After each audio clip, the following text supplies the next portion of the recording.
5, 4, 3, 2, 1. And it's live.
This is Leicester Till I Die TV.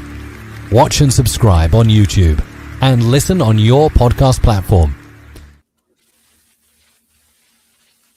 Good evening, everyone. Welcome back. Yes, it's that time again. It's time for the Watchalong show.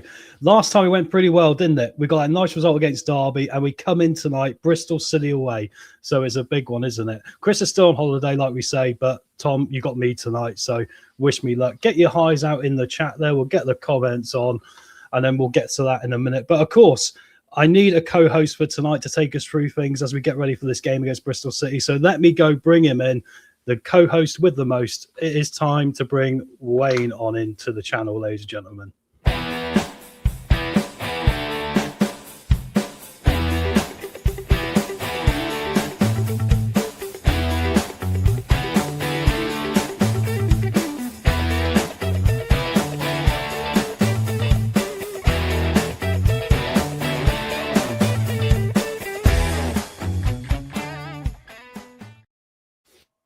And here he is, Wayne. How are you doing, mate? Tom, I'm all right, mate. Hello, everybody in the chat. And, well, it's nice to be optimistic looking into a match, isn't it? It is, mate. I couldn't remember the last time we came into a match on the back of a win, actually. I was just trying to think that on the way into this. Let's say hello to everyone in the chat, like you said here a minute. So we got SSV's in. Team looks similar, just Ricky P out, Hamza in. We'll be getting to that in a minute, mate. We've got it up there on the screen. Derek, evening, everyone. Evening, Derek. And good evening to you as well again, SSV. So don't forget, guys, hit the hype and the like button. How many is it, Wayne? 50 likes we try and like to get for a watch-along usually? 50 likes, and the hype is really useful. Yeah, definitely. It's a modern way now, isn't it, of YouTube, mate? Yeah, it is, mate. It is. Well, big game tonight. Like I say, it's funny. I say a lot in this league, mate. A lot of the time, it's not who you're playing, it's when you're playing them, right? Yeah. And I mean, Bristol City are coming into this, having fallen out of the playoffs for the first time this year. They got off to a great start this season. And then obviously they lost 1-0 to Millwall at the weekend, and a bit of a scuffle at the end of it as well. By all accounts, Millwall pretty much stole it from them because they were dominating that game as part of the frustration.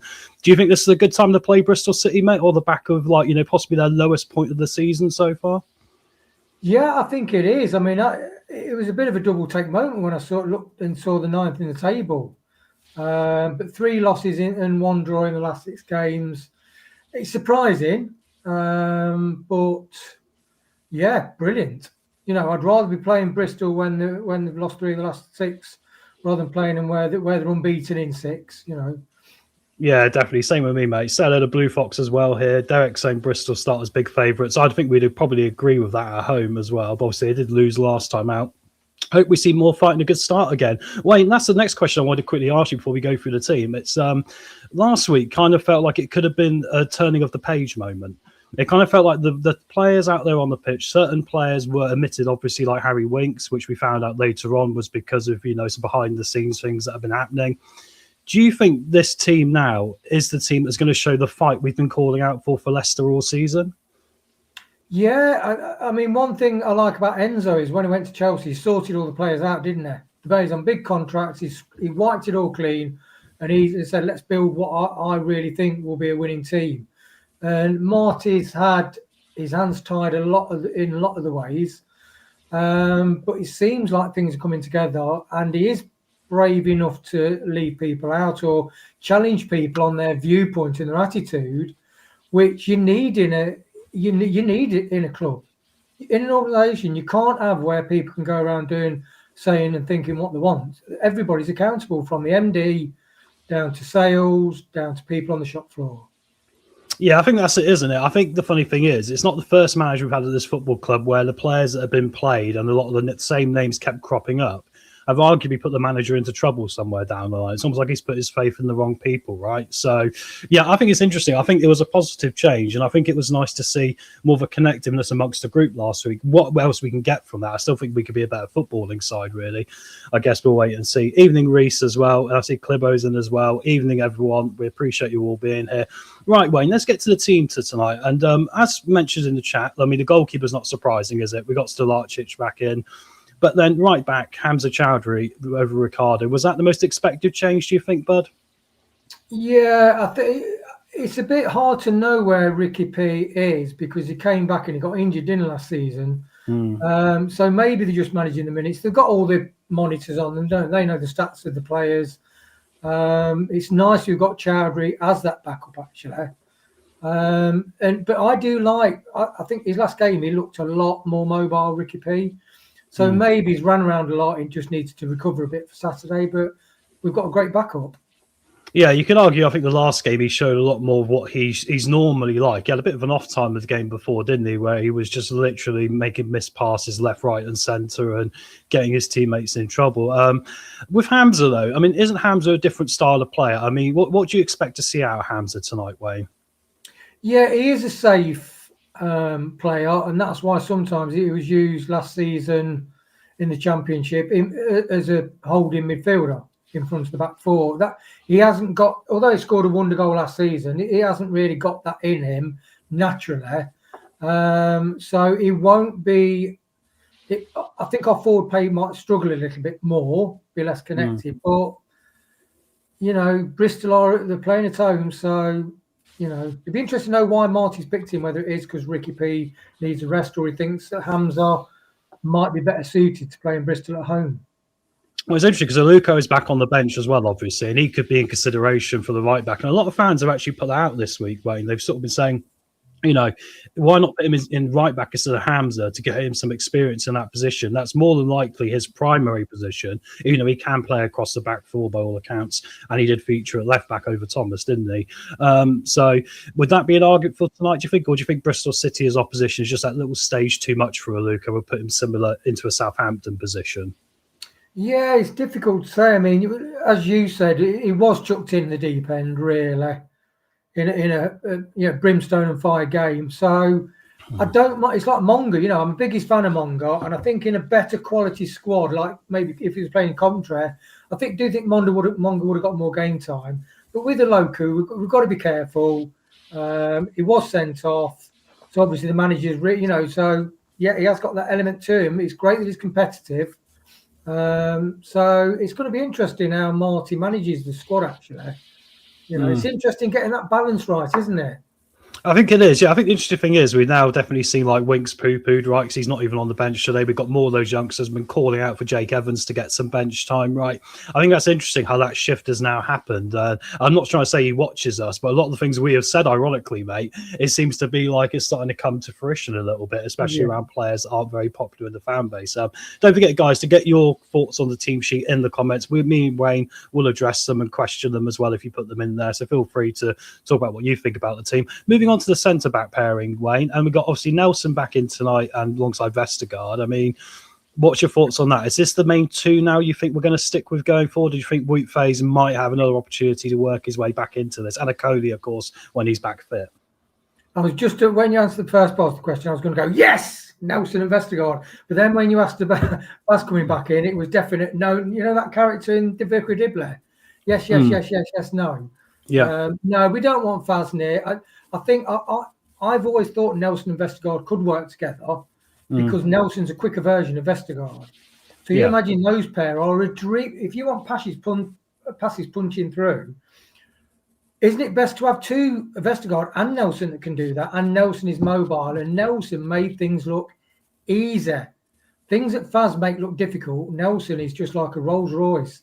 And Pipes basically said on the Radio Leicester podcast, he is like John Stones, and I've said it for a while. He is typical John Stones, and at last we've got him. Hopefully, all season in that position. Yeah, I think I'd agree. I think a lot of fans at one point felt like he was too much like for like alongside Vestergaard, really. Where do you think Harry Souttar fits into all this when he's back fit as well, Wayne? Obviously, he's back on grass now. Do you see him having an opportunity to battle with Nelson for the starting place, or do you think it will be Nelson going forward? I think Nelson, obviously, it's only a couple of games, isn't it? That's the thing. He had a good game, then he got injured, and he's only just back. So hopefully Souttar will challenge him. That's what you want.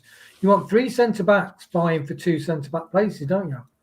I think that's it. Yeah, I mean, I think it's interesting because I think Nelson normally shows a bit more commitment than Faze. I think sometimes Faze, if it doesn't go his way, he drops his arms too much, and I think that's when he puts in one of those stinker performances where he'd rather be elsewhere, we'd rather he be elsewhere than on the football pitch, right? But anyway, left back. Nelson as well. Sorry, Matt. I do think Nelson is a far more intelligent player than Faz. I'm not saying that Faz hasn't got a footballing brain, but he's got this cloud that comes over and he leaves his position, and then which exposes Vestergaard. Nelson, although he might jump out to squash an attack earlier on rather than get to the 18-yard box, his position, he knows where Vestergaard is. He knows he's slow, and I think he covers excellently for Vestergaard. Yeah, I think that's right. Yeah. So Luke Thomas in at left back, mate. I mean, what's your thought on Luke? I mean, is this still his position to lose, or do you think it's something we need to look at going forward, maybe in January as well, left back? I think it's his position to lose. His crosses and free kicks are the premier quality. Some of those crosses, if you can whip it in at speed and get it behind the defence, and we've been crying out for corners and free kicks have been in the last couple of years, in general, been woeful. You rarely score from set pieces. So he's got a great left foot on him, and it seems like Marty wants to use it, and it's a good weapon. Yeah, I think that was interesting. The last game in particular, he really stood out for that, didn't he? Because I think in other games, like the rest of the team, he wasn't quite hitting the standard for what he was capable of with his set pieces. But I think it's good because you think we relied on Jordan Ayew a lot at the start of the year, and then we moved on to James a bit more taking the set pieces. I think it's good Luke Thomas is finding this confidence again with that. And like Blue Fox has said here, Luke played well last game, and hi to Craig as well, we just saw. Yeah, so I think it's he's got no competition though for that position, Wayne. I mean, do you see any competition anywhere from this team? Will Hamza get a shout at left back? Will Aluko go back in there? Or do you think now it's going to be Luke Thomas' first name on the team sheet just because he's the only real one we got? I think he's the first. It's like Nelson. I think he's the first, but I think what Marty wants to develop. I mean, you need a full squad of everybody fighting for the place. That's what a healthy squad is, isn't it? And players know they have to fight for the place. As soon as there's no winners in paradise. Famous documentary. You've got to have competition. It's accepted that if you play in a sports team, you will face competition. So we have got options, like you say, Hamza, Vestergaard may be coming back. And even Aluko, and it's good that we've got these. It seems only a couple of months ago we haven't got any options. Players. At least we have got options, haven't we? Well, that's it, exactly. Yeah, at least we're starting to see more, and also we're starting to see the players not featuring that we probably don't want to feature into the midfield, mate. So, I mean, Skip is sort of having the redemption arc of the last month, isn't he? I mean, he's come in there, and we all said, well, Winks is, for all his limitations, probably going to be the first name on the team sheet. Skip hasn't really shown enough, but all of a sudden, he's performing. He scored last time out as well. What do you think about the Skip and James combination here? Do you think it's the way forward now?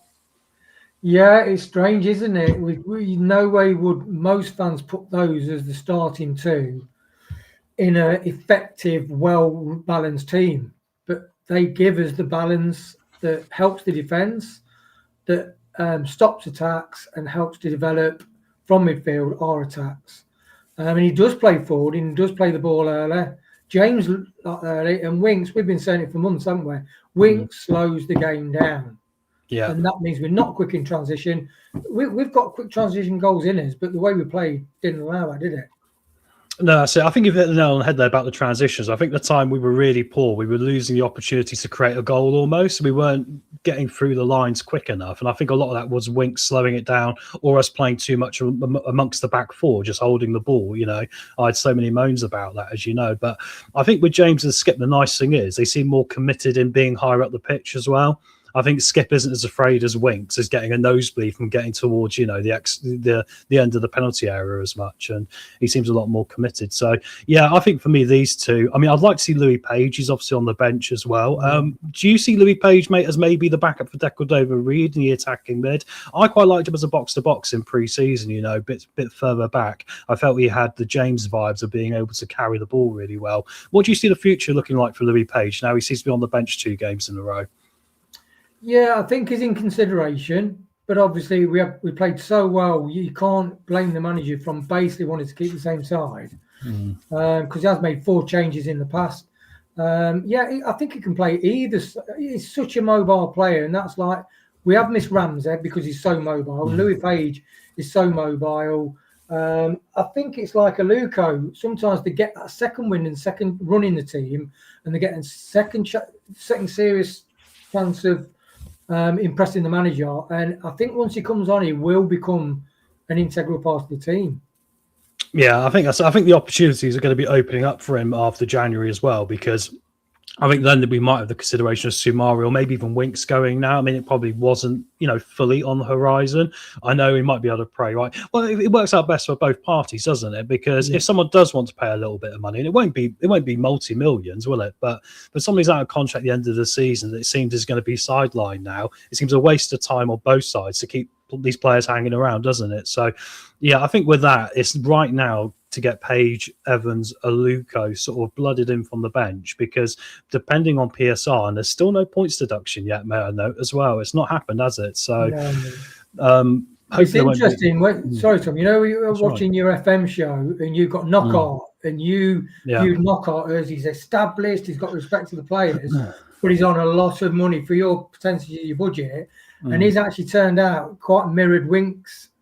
Yes, really 100%. Yeah, you could argue he might be a bit of a bad apple. Yeah, and I think that's the interesting thing, isn't it? I think the team out there we got today, and like I say, it's one of the first times he hasn't changed it as well from one game to the next with a little tweak here or there. Apart from, we knew Ricardo was going to come out because of fitness, right? But it's pretty much the same. I think that's an indication of he's found a formula that he likes now. But once again, will Bristol City have done their homework, because Derby, obviously, we went against them and we were quite surprised in some ways to do what we did, perhaps. But anyway, on to the next man, mate. And Abdou Fatahwell on the right-hand side. I saw 1 or 2 people this week, and I can get this logic, saying that maybe it's time for him to have a rest. Because while he does a lot of running around, I think he had a pretty good game last time out, was very effective at linking up well with Ricardo as well. I still think he's incredibly dangerous. But do you think he needs to have a performance tonight? If he was to say there's one player on this team sheet tonight that needs to have a performance, it's Abdul. Would you agree with that? Yeah, I think of all the players in the team, the 2 I think that have underperformed are Fatawu. And although Mavadida's improved, he has been underperforming for this season, considering his age and his experience. So he does need to show up. And he has had sort of social media stuff. He's been flailing his arms about, unhappy about certain things, and that is not correct to play. You're playing in a sports match, which is competitive. Somebody wants to beat you. You have to beat them, and you have to have your head straight in the right place.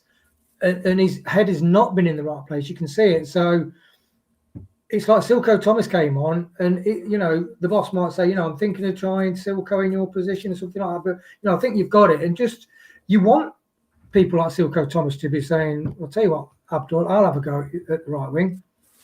Yeah, definitely. I mean, I think the last game as well, I think Silko Thomas showed his best cameo of the season so far. I think there was other times, apart from that pre-season game where he scored that great goal into the top corner, right? I think other times he's sort of disappeared when he's come off the bench. So you think when you're a young player, that's your opportunity to really, show yourself off, almost showcase yourself. The last game, he finally got a bit more central, I think, as well. Came inside, ran at defences more with the ball at his feet. Do you see Silko Thomas realistically, though, long term, having a chance of knocking Fatu off this perch or getting into the first team, mate? Or do you think he's still got a lot of work to do? I think on that last showing, I was very impressed. I've been under-impressed with him, and maybe that might be stage fright. All of a sudden, it's okay playing in under 21s and being lauded as a great player, but stepping into playing the championship, especially because the standard is really high, technically football-wise, I've been very impressed with the football being played in the championship. But I do think he's a player for the future, and I think maybe not nailed on, but if Abdul doesn't really start producing and not just coming inside and cutting inside and doing worldies, but doing the wing play and getting the ball to decord over Reed, switching it to Mavididi or laying on the forward. I think he will. Silko Thomas will get a chance. Yeah, I think that's a fair way of looking at it, isn't it? I still wonder. I don't think he's got enough in comparison to Abdul, perhaps, but I think that's something that I think confidence is a big thing. You're right. It's almost like Aluko went in, full-blooded, didn't he, to his debut? Went a bit too harsh almost, but was trying to make a bit of a statement. And I kind of think, Silko's been the opposite end of it, really. He's sort of been a little bit too in himself. He needs to come out of his shell a bit more, and we see what that brings. But exciting times for him anyway. Bobby deckled over Reed into that attacking mid position. I always joke now he's had his rest after his international break, which normally takes about a week for Bobby to go, I think I'm ready to play some football again. When we look at attacking mid position, Ramsey obviously was the guy who looked like he was going to nail this position down, and Bobby looked like he was going to be the bench player, right? Do you see that switching now? Do you think Bobby can make this position his own? What do you think about him versus Ramsey, really, Wayne? Because obviously it'll only be about a month now till Ramsey's back in contention as well. That's a really interesting question, because at one stage he was nailed on, wasn't there? Interesting decord over Reed when the manager talked about him when he was injured. He says Bobby is a super intelligent player.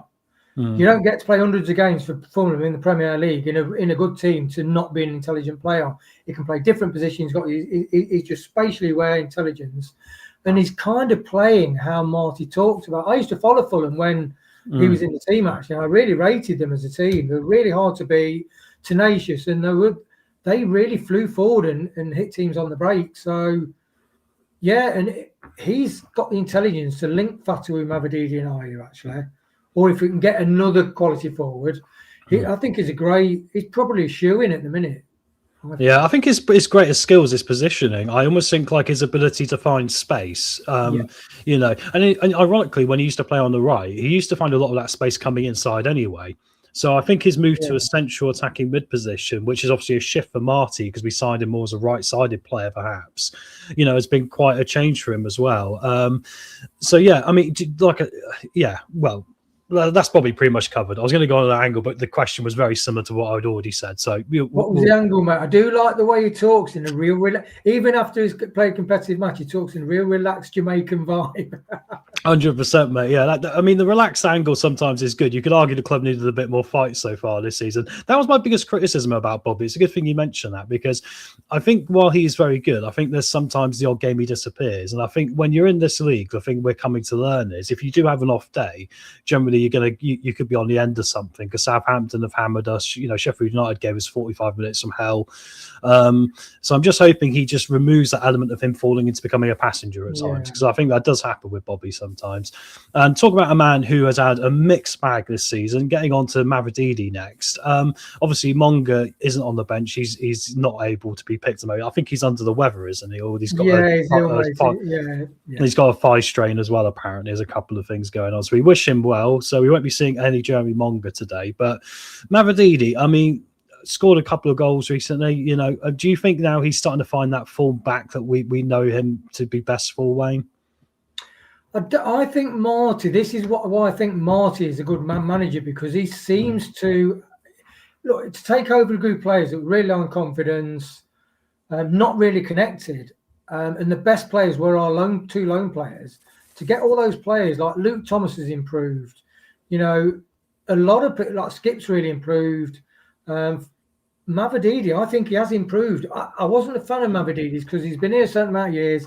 It's okay doing it in the Championship, but I question whether he's actually Premier League quality, because unless you've got the confidence to take people on one-on-one, which is the definition of a winger, and I think he struggles with that, but I do think his confidence and his tackling back, the reason why he got the spot over Monga, because Monga wasn't tackling back, whereas Mavididi was. And he did it well, and he seems to have got his head straight. Well, Marty's helped him get his head straight. Yeah, I think he gets stuck into more the dirty work, doesn't he, as well? And he's more likely to, excuse me, to tag up with Luke Thomas, and hopefully contribute something more going forward. I still like him when he's a bit higher up the pitch and when he's just having to not do as much almost. I think sometimes when he overruns it, he runs into too many men at that point and he'll take them all on because that's the sort of guy he is, but then you'll lose it to the third person, right? And then we lose that opportunity to score a goal. I just like him to see him reduce that part of his game and just extend the part of his game where he's running past the last man and getting a finish away, sort of like Patson Daka was trying to get on a run with as well recently. And when he does all that step overs, that's like, are you holding the ball up or Winks slowing the play down? All those step overs, then to be faced with two defenders that you're not going to run past, or that you can't do that. But you've got to fly with the ball. You've got to attack the defender.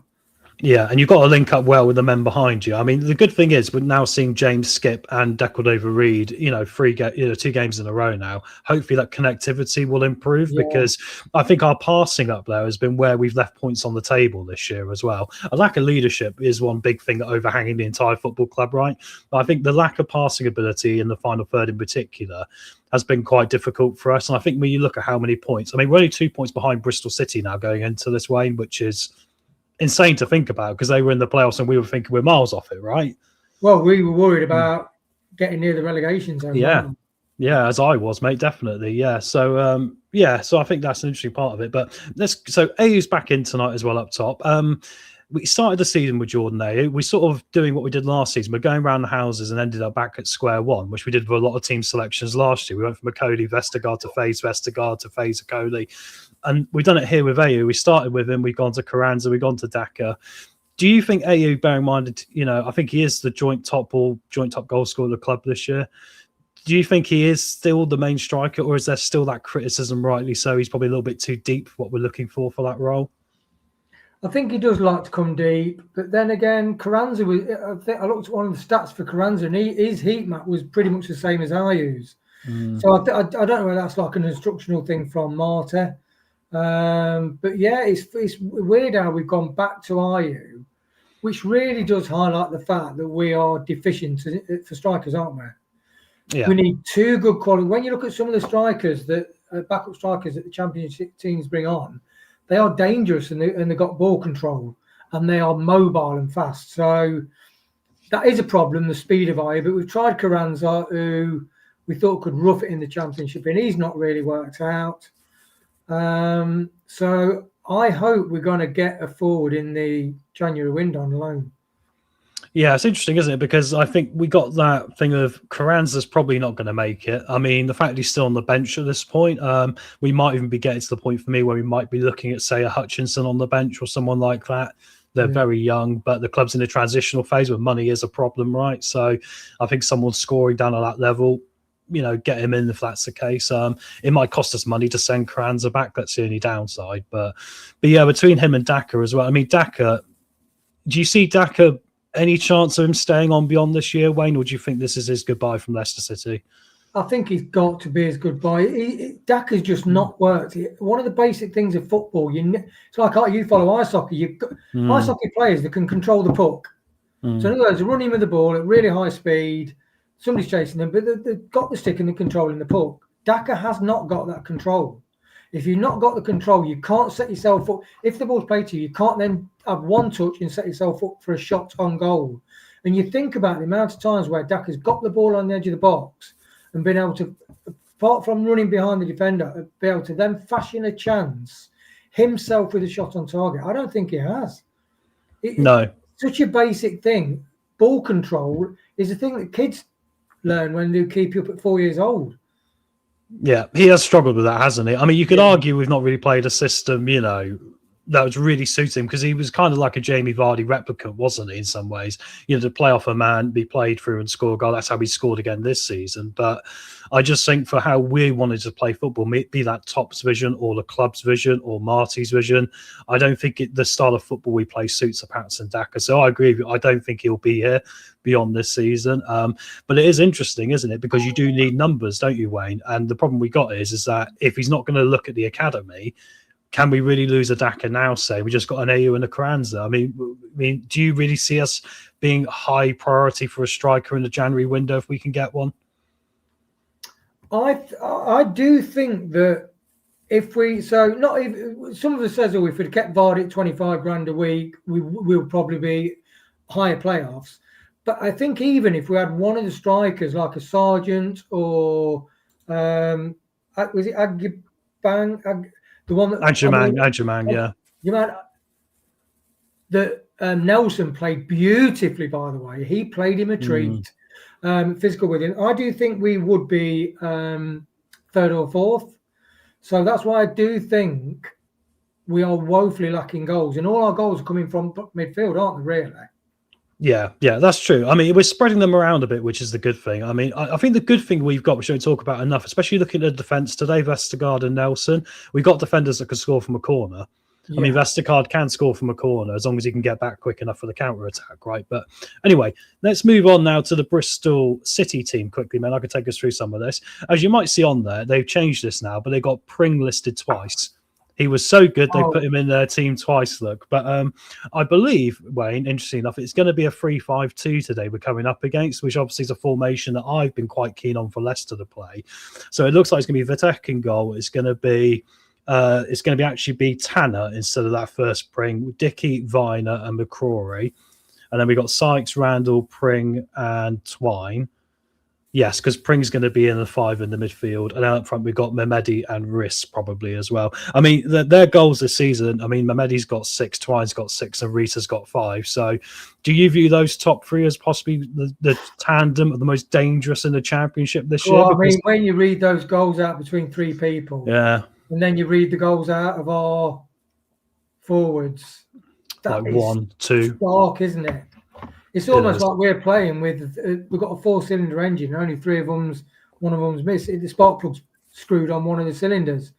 You know, it's literally that, isn't it? If you can't score goals, I think we have shored up our defence, which was bad with Nelson coming in.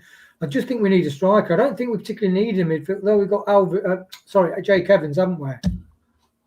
Hopefully, he might get Evans might get a chance today. Yeah, I was going to say, actually, let's quickly go back to that. I didn't really talk much about the bench, but yeah, I mean, I think the bench kind of picks itself. But I agree with you. That was the one thing I wanted to mention as well. I think the chat might agree. Say yes or no, guys. Tonight, do you want to see Jake Evans involved in this game? Maybe for 20 minutes at the end, and maybe for AU. I mean, I quite like him on the right-hand side as well, mate. I think he can do either. So maybe for Fataru, perhaps. I mean, do you see him more as the out-and-out striking replacement potentially, or do you see him as maybe a right-sided option, Jake Evans? I think I don't know if he's actually played as striker, but he strikes me as a number 10, very intelligent, very quick. He's like we've said about Monga. Monga in the middle as a 10 would be very, very dangerous. Very dangerous. It'd be really interesting to see how Monga got on if he had 2 or 3 games as a number 10. And I think he could do it. I think he's hopefully. I do think Marty will give him the chance, and he deserves to get his chance. That's the thing. Yeah, I think that's it, isn't it? I mean, that's a good question from Dorco here, mate, because obviously Jamie Vardy's, I think he's been nominated for Player of the Month, hasn't he, as well? And he got a couple of goals. Yeah. Still doing it, still looking fit. Delighted for him, obviously. Do you think that Vardy's departure has hit us in a similar way to Kasper Schmeichel's? It's kind of like we kind of knew it was going to happen eventually, but when it did, we weren't quite ready for it, if you know what I mean? Yeah, definitely, because our performances dropped off the cliff when Kasper left. And the same with Vardy. It's like you said a couple of weeks ago. I'm looking around the team and thinking, well, or was it Jim said as well? Where are the leaders? Where are the leaders in this team? Whereas now it seems like we've got James is a leader.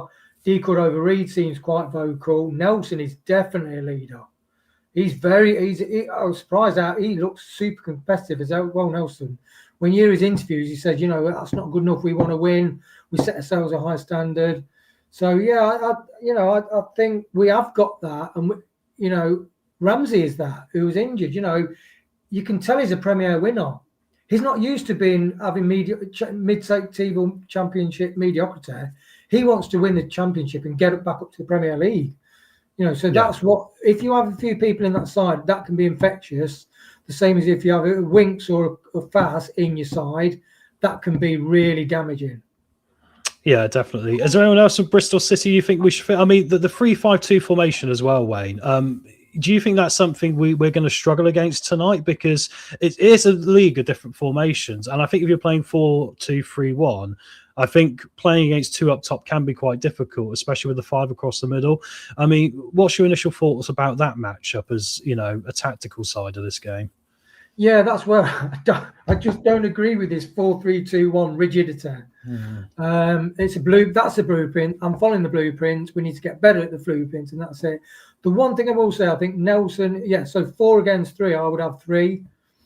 Because the bottom line, you can't, to ignore teams who are really good in the Championship, it's almost like doing them a disrespect and disservice by just discounting their formation.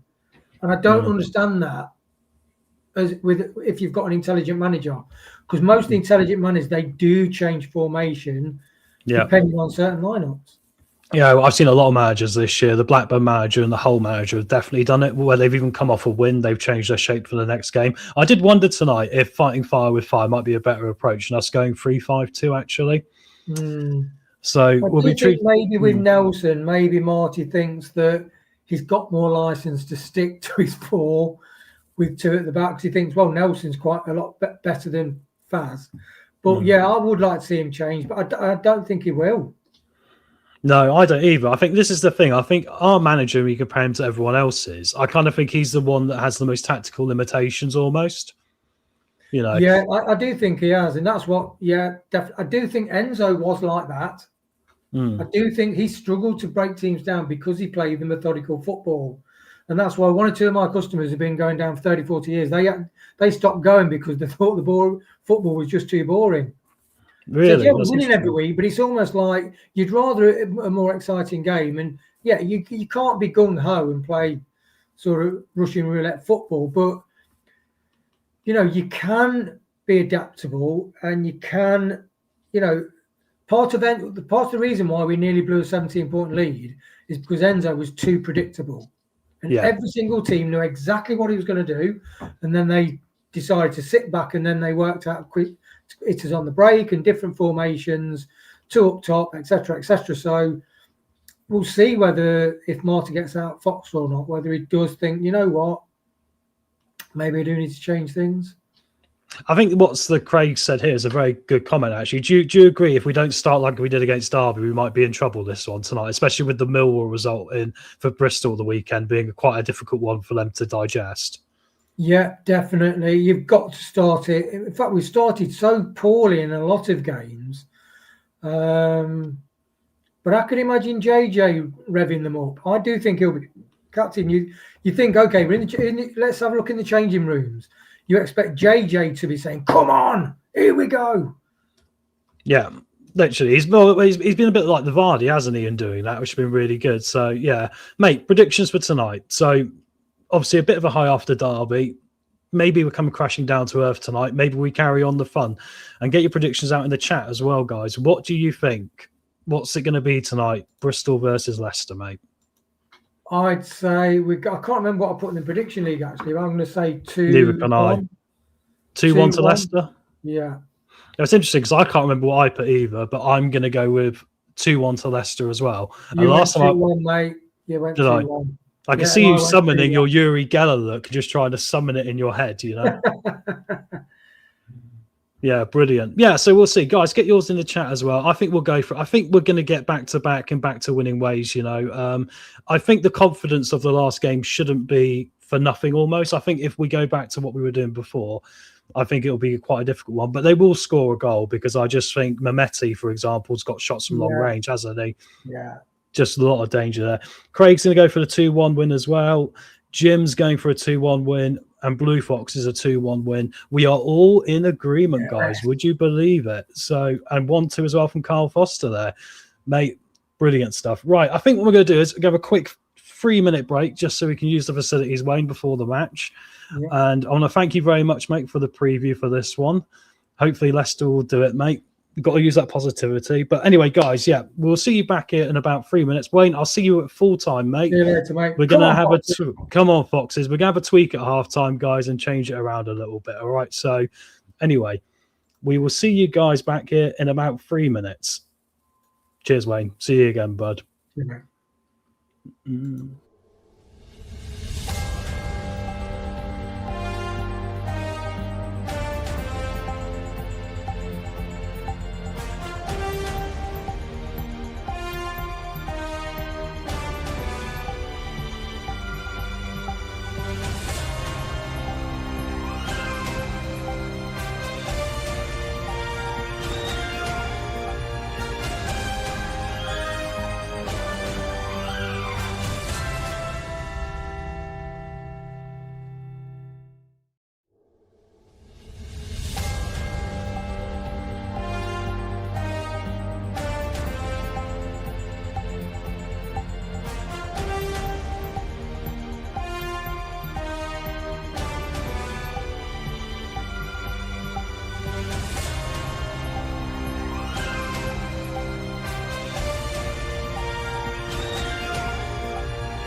Hello, Matt Elliott here. Hi, Alan Smith here. Hey guys, Ian Hume here. Hi everybody, Jerry Taggart here. Be sure to watch Chris and Leicester Till I Die TV for all the latest Leicester City news and information. You can also subscribe on YouTube and various social media channels. for the latest updates and news on Leicester City Football Club. Come on, you foxes! Yes, indeed, guys. Come on, you foxes. As we're ready for this, the first half is about to get underway in a minute. Teams are on the pitch now, and we'll get to the watch along. Let's see some more predictions here. Keith's gone for a draw. Sorry, boys, draw. Not a problem, mate. Heart over head sometimes, isn't it? Or head over heart in life. Enjoy the game, Wayne. Hopefully we all will, Blue Fox. Kevin Laywood, 2-1 Bristol. Hope not, but we'll see. Could very well happen. I mean, it's hard. Every time I predict us to lose, we seem to win. So what can you say? Leicester 3-1. Come on, you foxes. Could be 3-1. It's a hard one to predict this game for me. Very hard to predict. Good morning, all. Hopefully we'll get a repeat performance of the Derby game. Can we? Yes, we can. 3-1 Leicester win. Let's hope so there, Jeff. Thank you very much, mate. Application completed 100%. And Blue Fox, remember to hit the like button. Show Tom some support. Thank you very much. And don't forget, guys, as well, no spoilers in this one. The players are just huddled at a halfway line having a word with each other as we're getting ready to get this game underway. Yeah, don't forget, obviously, no spoilers. I've just said it. I will change it at the top. Once I've announced the goal, you can go mad. But until then, we'll have to keep it nice and friendly. Right, I'm just trying to find my settings here. Right, I'll leave that there. I'll add the clock in a minute. I last time tried to work out how to add the score as well, and I worked out I can have the clock or the score, but not both simultaneously. Chris did not show me how to do that, unfortunately. But we'll improvise anyway. The game's about to get underway, guys. Hit that like button. Thank you all very much for being here.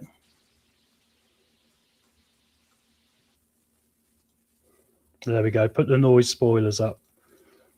2-1 to Leicester City from Paul. Let's hope so, mate. We are underway, and there's the clock, all right? Leicester City at Ashton Gate, away against Bristol City, guys. As the ball is back to the Bristol City goalkeeper to start. Leicester kicking from right to left, Bristol City from left to right. The camera angle is very high in this stadium. They must have got an extension. Hey, Paul, welcome, mate. Ball's out of player for a throwing in the Leicester half, halfway down the left-hand side. Come on, you foxes. You are right, Blue Fox. A win tonight, guys. We'll go ahead of Bristol City. And who would have thought that happening a few weeks ago? They were looking like they were well founded in the playoffs, weren't they? But they haven't held on to it at the moment. And even Stoke are dropping back now. The Championship is a complete roller coaster of a league, isn't it? The ball's still down here at this far corner.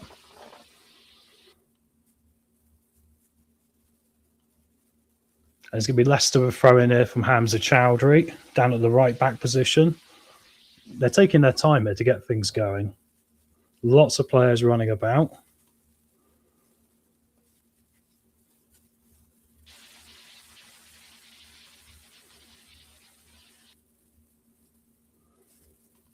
Unusual, just having some tech issues, which is typical as soon as you get the thing underway. We got good luck, though. But spend like Chris has been gone for a little bit.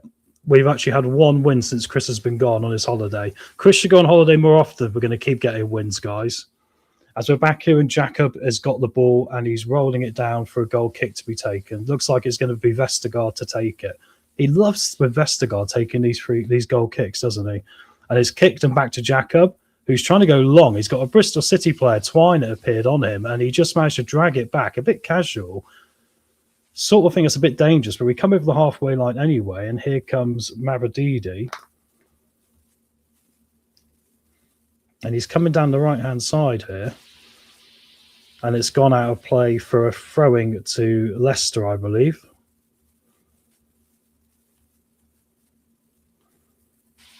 Very slow start in this one. Neither team looks eager to get it going very quickly here.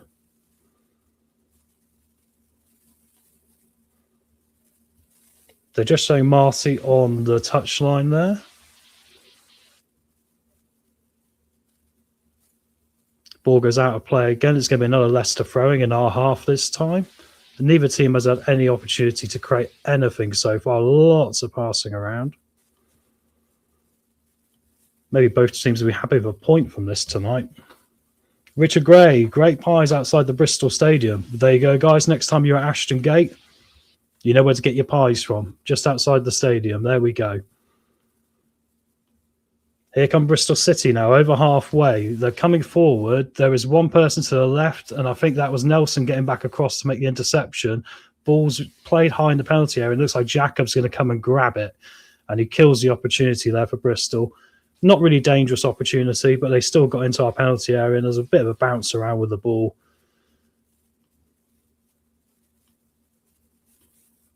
Oh, Hamza's been hacked down there off the ball. Or not. Sorry, off the ball. He had the ball. He was trying to lay it off and he got hacked down. It's going to be a free kick to Leicester here. Hamza Chowdhury is going to take this.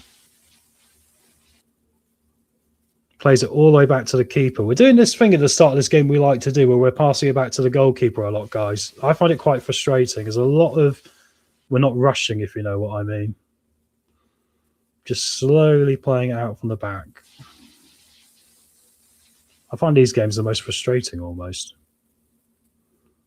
And we're still playing it around the back.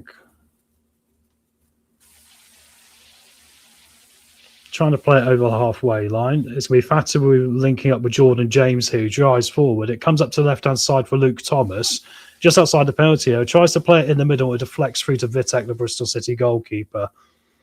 Hello, nice seeing this roll, Tom. Thanks, Prashant. I much prefer the other roll, I must be honest. It's a lot easier. There's so many things I've got to like press Prashant, you know, and try and keep all the graphics going. And it's not as easy as it looks. Chris is much more the expert. Negative, I think. Yeah, very negative start, Keith. I'd agree with that. Bristol City have had the one real drive into our penalty area so far as we get up to the 5-minute mark. Oh, and saying that, the ball came loose and there's been a good save from Jacob. I looked up for a second. The ball fell to a Bristol City forward in the penalty area. It looked like Mehmeti. He turned and hit it and Jacob got low just to tip it around. We kept it in play, and now it's out towards the halfway line. Ayu's going to try and counter-attack, and he's gone down and won the free kick. I don't know what happened there. I have to see the replay of that. It was Twine, I believe, actually got there. So the ball was played through. It was a ball that Thomas should have had, and he just played it straight into the Bristol City player, trying to kick it off him out of play, kicked it in between his legs. The Bristol player came away with it there.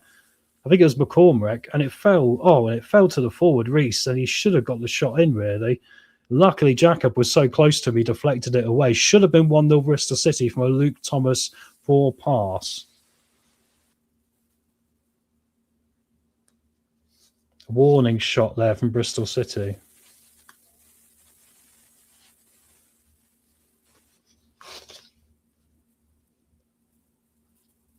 Leicester not be able to get a foot into this game yet.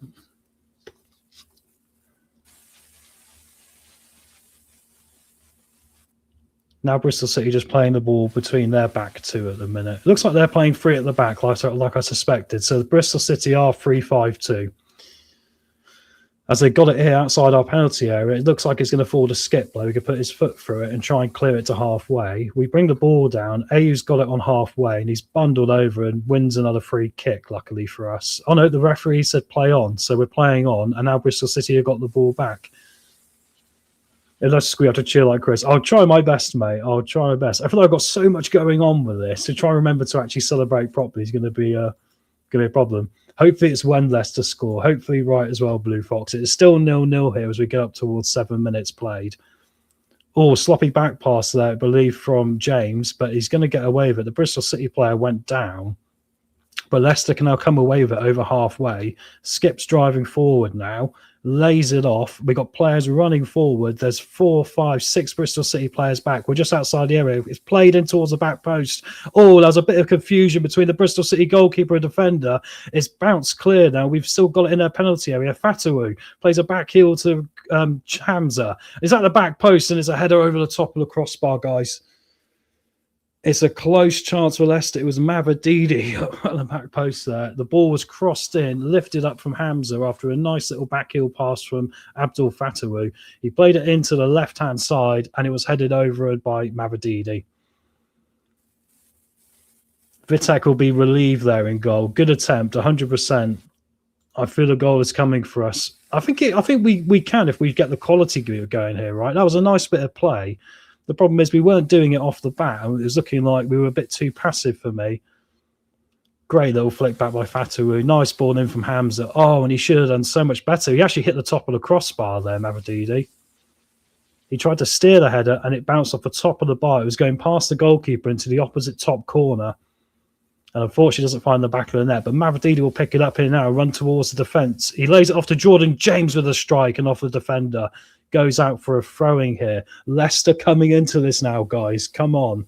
Getting up to 10 minutes. It's taken us 5 or 6 minutes to take the frost off the cold start to our performance, but looks like it's getting there now.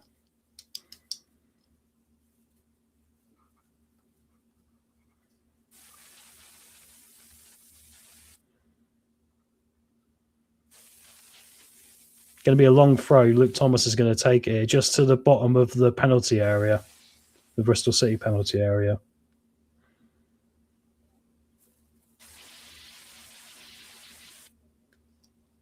Matt Vestergaard's up for this. Played in. There's no Leicester player there. It's headed clear outside the penalty area. Skip's trying to compete for it, but it's been cleared away and it's hit Fatawu. It's a handball and Fatawu is going in the book here. Fatawu is saying it hit him on the chest and he's getting very animated with the referee here, guys. But it looked like Bristol City were trying to launch a counter-attack and the ball flicked up as a raised pass and hit Abdul Fatawu on the arm. Yeah, Sykes kind of kicked that into Fatawu. I'm not sure that's really fair. And he's saying it's hit him on the chest. He's pointing at his badge and holding his shirt and saying it hit me here, ref. The referee has given him a yellow card, though. That was a bit harsh, really. I don't think it intentionally meant to hit there.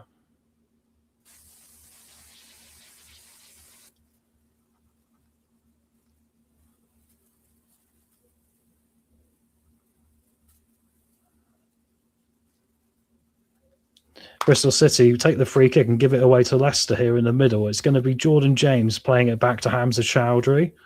They're just playing nice little intricate passes here. He plays it all the way up across to Luke Thomas now. He's going to come over the halfway line. Links up with Mavididi.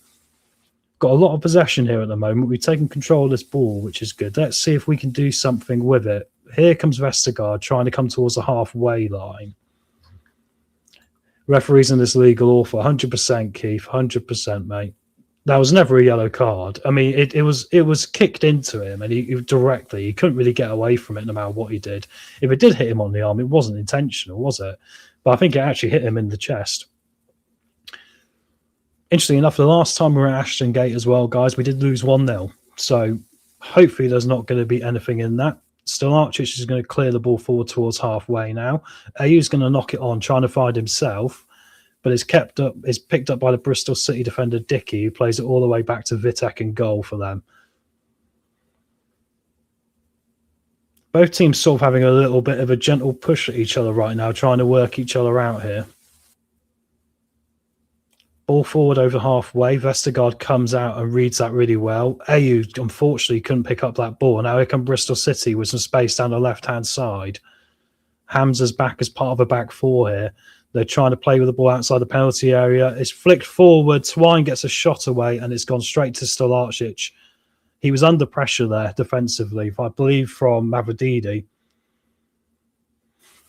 Luckily, he couldn't strike the shot as well as he liked, and there was no power behind it, and it was an easy save for Stolarczyk. Jacob, I should say, make it a bit easier. Evening, Stephen. Hope you're well there, bud. And Blue Fox, absolutely agree, Keith. I think we've seen it a lot of games this season. I think we've seen a lot of referees who are just... It's kind of like they don't want to affect the game so much. They end up affecting the game oddly. It's like they don't want to make the big calls. They're kind of a bit younger. There's some dodgy officials. I mean, I can think of at least 3 games this year. The referee's been awful. Bristol City trying to play out from the back here. The goalkeeper's playing a nice 1-2 with a lot of his centre-backs. We're pressing the part of the pitch here. Mavrididi's up there. And we do well. It's been dropped off here to a Leicester player in the middle. It looks like it was Skip, and it's gone out for a throw-in to Leicester now in Bristol City's half. The pressing we're doing is working quite well here, guys. I think as long as we're showing the right energy levels, which is always the concern with our team a little bit, right? We should do okay with that. Throw-in's going to be taken by Luke Thomas here on the left-hand side, about halfway. Trying to find Deckled over Reed, who's just jogging around trying to find some space. He finds Skip instead now, and he's going to go out for another throwing, I believe. No, kept in by Vestergaard. AU links up there. Bristol City are claiming, excuse me, that was an offside there in the build-up, but Leicester keep playing on here. Happy to hold the ball at halfway and playing it amongst the back four again, though. We're not really seeing our urgency. I'll put the lineup up for you, Keith. It will come along the bottom, mate. 1 second. There you go. So it's Stolarczyk, Jacob. I can never say his name right. Hamza Chowdhury's in at right back. The only change, mate. Nelson, Vestergaard, Thomas. And then we got Skip, James, Bobby Decordova-Reid, Fatawu, Mavrididi, and AU, mate. All right. So that's the lineup. On the bench, Evans, Aluko, Page, a few youngsters, and the usual gang. It's going to be a corner now to Leicester. We've got Vestergaard up for this. It's going to be taken by James.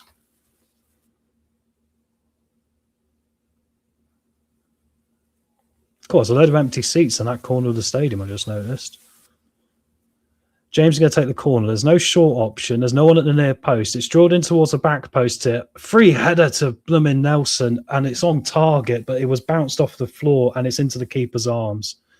I didn't get that excited because it wasn't dangerous enough. But he was completely free there, Nelson. Couldn't get enough power on it. Ball forward now, though, on the counter to AU, who plays it across towards the 6-yard box. Bristol City have got players back. They're trying to deal with this and get rid of it. James is trying to hassle them here. James is everywhere again, guys. Absolutely everywhere again. He really is. But now here come Bristol City. The game's broken down a bit here. There's loads of space on their right-hand side. Luke Thomas has got to try and get back. He's trying to play a through ball into the middle, and Nelson reads it very well, and it comes back out to the right-hand flank here for Bristol. They've got us back penned in. We've got our shape here. They're going to have to play through us. AU's trying to press the defender there. Ball comes loose, and Fatahu's picked it up. They're not having much luck in the middle like we are either. It's very scrappy in the middle trying to hold those passes up. Prashanth will also be following the Women's Champions League game team Maine and Leon. I'm assuming we cannot share scores. No, I wouldn't, mate, because the mods will be on you. It doesn't bother me too much, but it's Chris's channel, Chris's rules, right? So I'll stick with what Chris would do, I think. Leicester in another corner here now. There's a low-driven ball from Mavrididi into the 6-yard box, and it was cleared out by Dickey. There's some frustration in this Bristol City defence, you know, guys. They're looking frustrated, the amount of work they're having to do. No worries, mate. No scores of any game, Prashant. Thank you very much for that, Jeff. See, we have rules. It's just to protect yourselves. It's happened to me. I've said it once by mistake and got kicked out for 10 minutes. But let's avoid it if it can happen. It's going to be a corner now to Leicester. Fatawu is going to take this one up in the far left-hand side here. Hamza's waiting right back outside the penalty area, as is Luke Thomas. Everyone else is up. We've got Vestergaard there. Decordova-Reid's got his arm up. Skip, AU, and Nelson all trying to attack this. It pinged all the way to the back post, and James is going to cross it all the way back across. Unfortunately, there's too much on it, but it's going to fall to Mavrididi, and he's gone down, and it's a penalty to Leicester. I think that was harsh, but we said the refereeing standards poor, guys. It looks like Leicester have won a penalty here. Mavrididi ran into the box. There didn't look to be a lot in it, but it was Twine, I believe, the number 10, who banged up against him as they were both dueling for the same ball. Mavrididi's hit the deck. The referees immediately pointed to the spot here. So it was cleared out. Mavrididi just ran it inside the area. Oh, yeah, and Twine stuck a leg out. Mavrididi went to run past him. Mavrididi ended up going straight through him. It's a definite penalty, guys, and we've got an opportunity. Dorco's saying a soft one. Sort of thing Vardy used to do. He kind of ran into the man, didn't he? But anyway, Jordan Ayew is going to take it here. He's put the ball down on the spot. It's going to be Ayew versus Vitek. The first opportunity for Leicester here.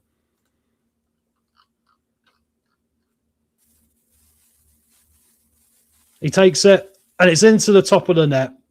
1-0 Leicester, guys. Jordan Ayew. The way he took it, it looked like he'd miskicked it and skied it. Luckily, it drifted and came back down. No power on it. And we have got our first goal, guys. It's Bristol City 0, Leicester City 1, and it's Jordan Ayew from the penalty spot. Go! Back of the net.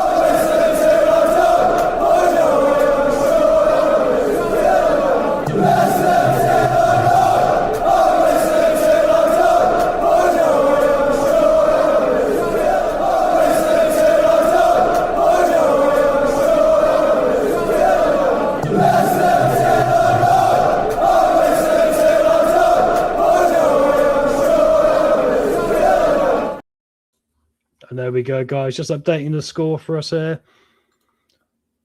And we can celebrate. There we go. Bristol City 0, Leicester City 1 from the penalty spot. Would you believe it? Jordan Ayew. Good goal, Jordan Ayew. And yes, go Foxes. We'll take it. We'll take it. It's a great start. A great start for us here.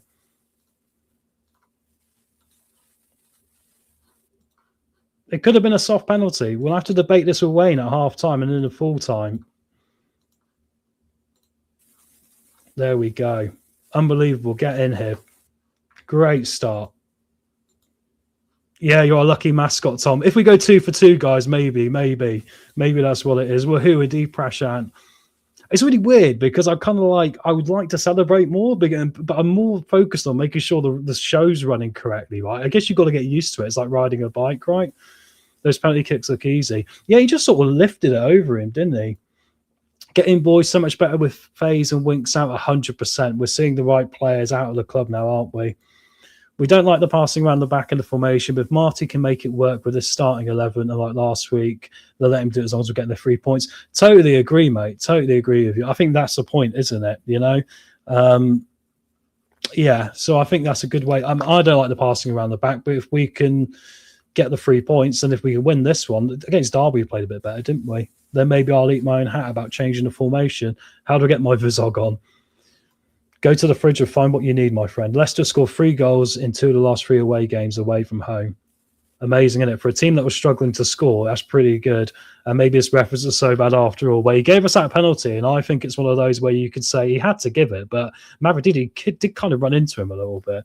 But they give those. If you run into a player and you stick his legs out, then it's going to be trouble. Here goes Mavrididi again into the penalty area, and he gets a shot away this time. That's on target. Vitek reads it well. Leicester could have gone 2 up there, guys. I must be the good luck charm.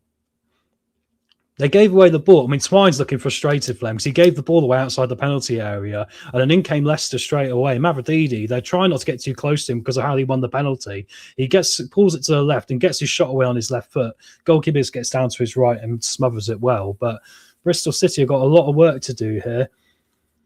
Cheers, Prashant. Appreciate it, mate. You can only do it the way we can do it.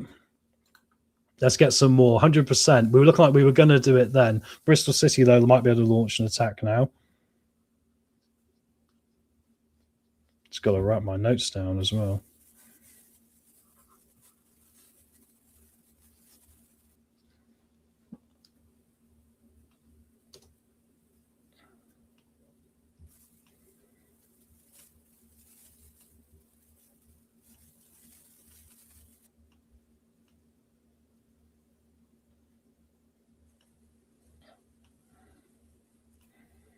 Going to be a corner to Bristol City now as we come back. There was a shot there that I just missed the end of.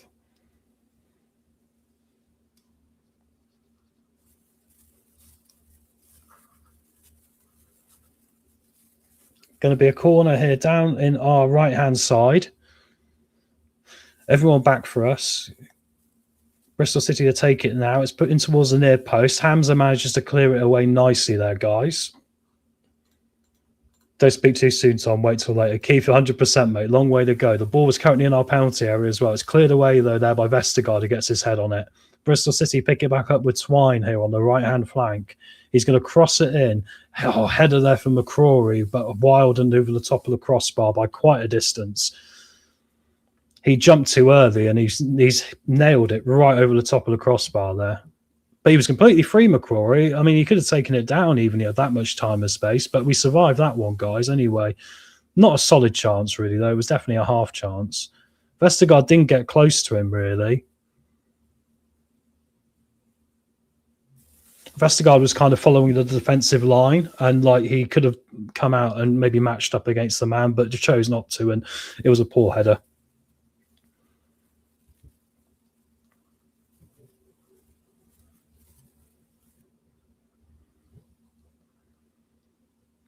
Bristol City quite happy to pass it back to their goalkeeper as well here, guys, and build from there as well. We're seeing a lot of that in this game. They're sort of passing it back to Vitek. Vitek's laying it off to Dickey or whoever else. So seeing a lot of that style of football tonight for both teams. Both teams happy to hold the ball back amongst the defence as well.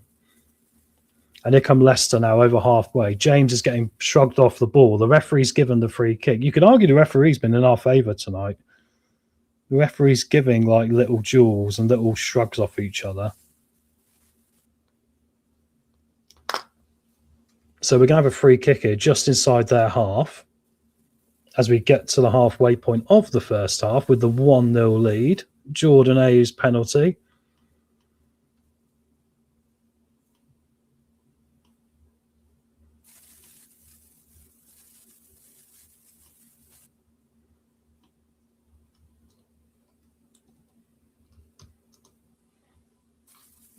Celebrate the goal by hitting the like button. Great one, Blue Fox. Thank you very much. Just try to get to at least 30. Let's agree with that. It's going to be down a bit because Chris isn't here, because Chris obviously is the sex appeal of the channel, as we know. So with that being said, it's always going to be difficult to keep up with that. But we try our best.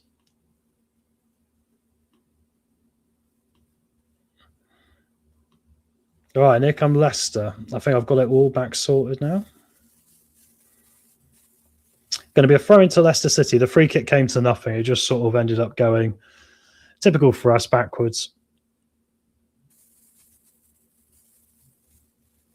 Quite a quiet stadium tonight. You can sort of hear individuals talking in the background because there's not a lot of noise coming generally from the Bristol City fans. Hamza to take the throw in here on halfway. 25 minutes coming up on the clock now. AU wins the header. There was an arm in the back there, but the referee has just said that AU headed it out of play, so it's going to be a throw into Bristol City now. There's a lot of this dueling going on down by the line, you know, by the pitch, the side of the pitch, sorry.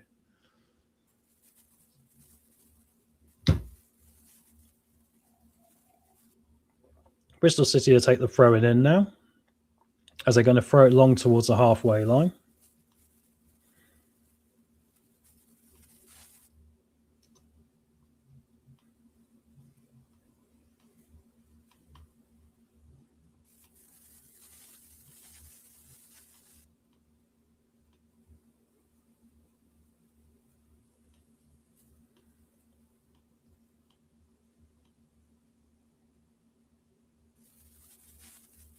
And there we go. It's back with Bristol City's goalkeeper, Vitek, who's going to play it long. 2 Bristol City players up there, the rest behind the ball in their half, but they're going to pick it up here and come towards halfway.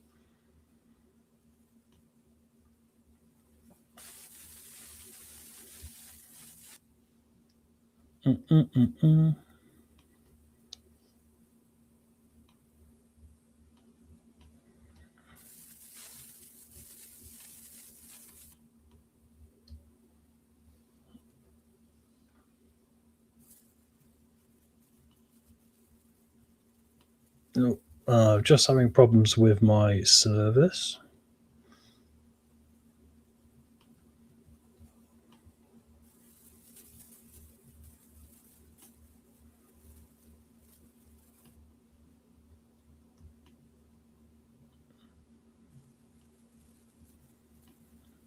And there we go. Bristol City coming over into our half now. As a ball played through the middle there of Hamza and Nelson. They couldn't find the striker.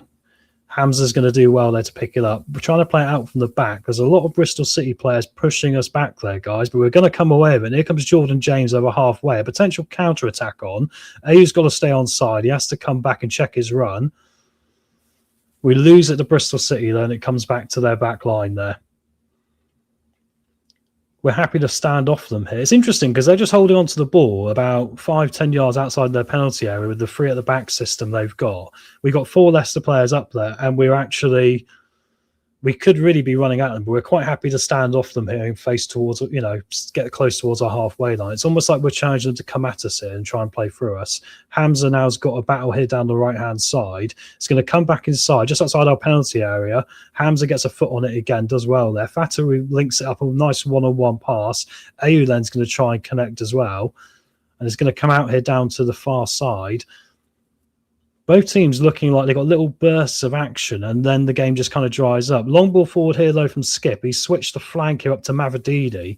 Mavididi's got Frings on him, or Pring, sorry. Frings, it's Pring, isn't it? Never been to Bristol. It's an interesting historical city. It really is. I don't live too far away from Bristol. I've been quite a few times. And, of course, my famous stat about Bristol, they're the biggest city in England not to have a Premier League football club at some point.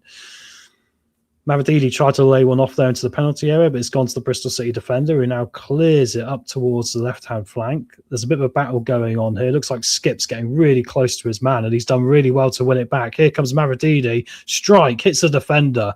A long-range effort from outside the area for Mavididi. Slow game so far, but it played solid. I'd agree with that. It's felt a slow 30 minutes. It's not really got going, this game, which I kind of wondered if it would be like that. There's been the Jordan Ayew penalty for the Mavididi foul, and that's about it, really. Outside of that, both teams are flattered to deceive a bit. The midfield passing game for both teams has been pretty average at best. But there's moments and glimpses of both teams being able to, go forward quite nicely here. Will it be Leicester's time now? We got a throw in down towards their right-hand side of their penalty area. Doesn't look like it. It's going to go out for another throwing, and Bristol City are claiming it's for them. It looks like Skip's giving it up.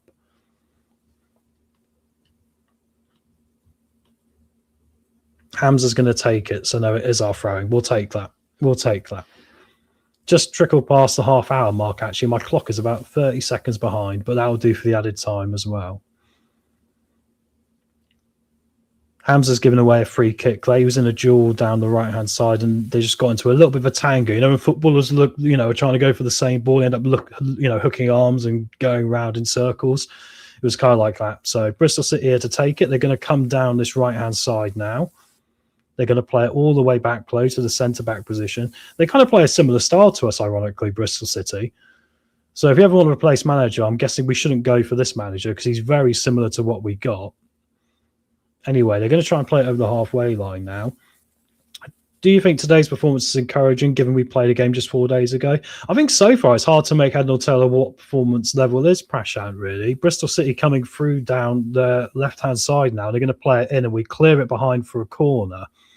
I don't think either team's really, got going yet almost. It's been half an hour, but it's been such a bitty game. It's been, limited action, half chances, where both teams have had a little bit of space, but apart from the penalty, there's been nothing particularly to write home about in this first half. I expected a little bit better, really. I expected a bit more, a higher frequency of us, creating more chances, especially after Derby, where we seemed to raise that a little bit and our work rate. Short corner now, and we managed to get a toe on it and clear it out, luckily.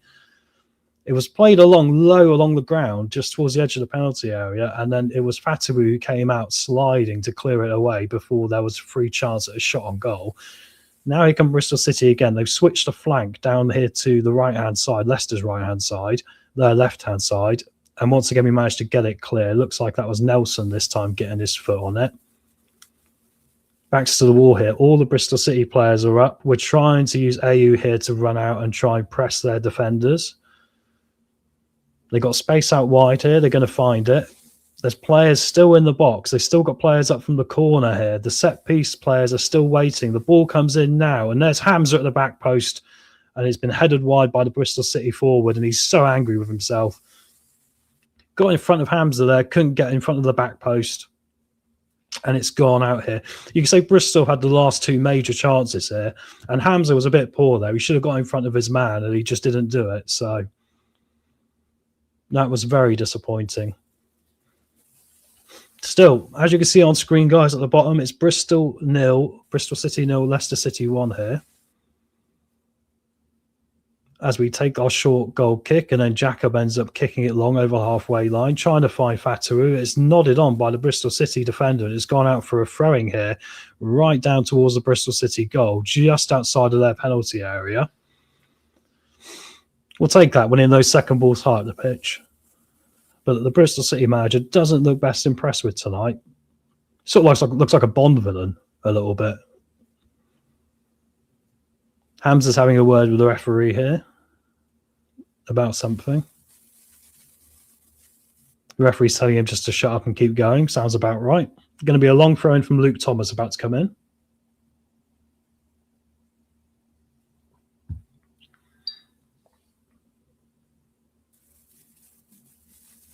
Here we come. Thomas, yep, he throws it in now. It goes all the way through and it's cleared away by the Bristol City centre-back. He gets his foot on it. Hamza's the last guy back, and now there's an opportunity for Bristol to counter as we're giving the ball away. It's 3 versus 3 now. 3 red shirts versus 3 blue ones. A great pass through, and the second one was covered off well, I believe, by Skip. And it was Reese who got played through. He was just to the bottom left-hand side of the 6-yard box. And it was blocked off well there by Skip, who got back very well. Skip has been doing this, covering ground really nicely, hasn't he? He came back across the opposite side of the pitch where he was to come back and make that block as well, guys. It's a Bristol City corner now. This game could swing back in their favour. They've had the last couple of chances.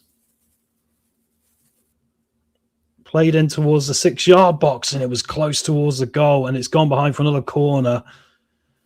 The goalkeeper was rooted there. If a Bristol City player had got on the front end of that, it would have been in the back of the net. It would have been an easy goal. But luckily for us, it was headed away instead by Vestergaard, who got back there. Nice and strong. Towards the back post, poor corner, goes all the way out for another goal kick. Far too much on that. It looped high and wide and not very handsome into the stand. So we'll take that. 10 minutes to go to the break. We've still got the 1-0 lead. This reminds me of the Middlesbrough game where we didn't really do anything, but we were 1-0 up, right? And then right at the end, even with 10 men, they got back into it. It's got that sort of vibe about it. I would like to see us now with 10 minutes from half time to put our foot on the accelerator here, because then we could really maybe get this second goal and really put them under pressure, right? Goal kick taken by Jack up here, comes all the way over halfway. It's going to be met by the Bristol City midfielder McCrory. Head tennis going along in the centre circle here between both teams. Bristol City trying to bring it down now and flick it up to the right-hand side. Luke Thomas is there trying to deal with it. There's a wrestling match going on. Luke Thomas took his arms off him and then brought him down anyway and gives away the free kick. The referee's just telling him to slow and stop here. So there was a bit of a duel going on. Thomas had his arm around his middle, pushed him over a little bit, then took his arms back and went like this to show that he hadn't touched him when he had, and then went back in for a second cuddle, and that time it's going to be a free kick. So we got all the Leicester players back in the line now, as this is just about 5 yards outside the penalty area to the top side. On Leicester City's left, Bristol City's right-hand side. Referee's getting ready to blow the free whistle for the free kick here.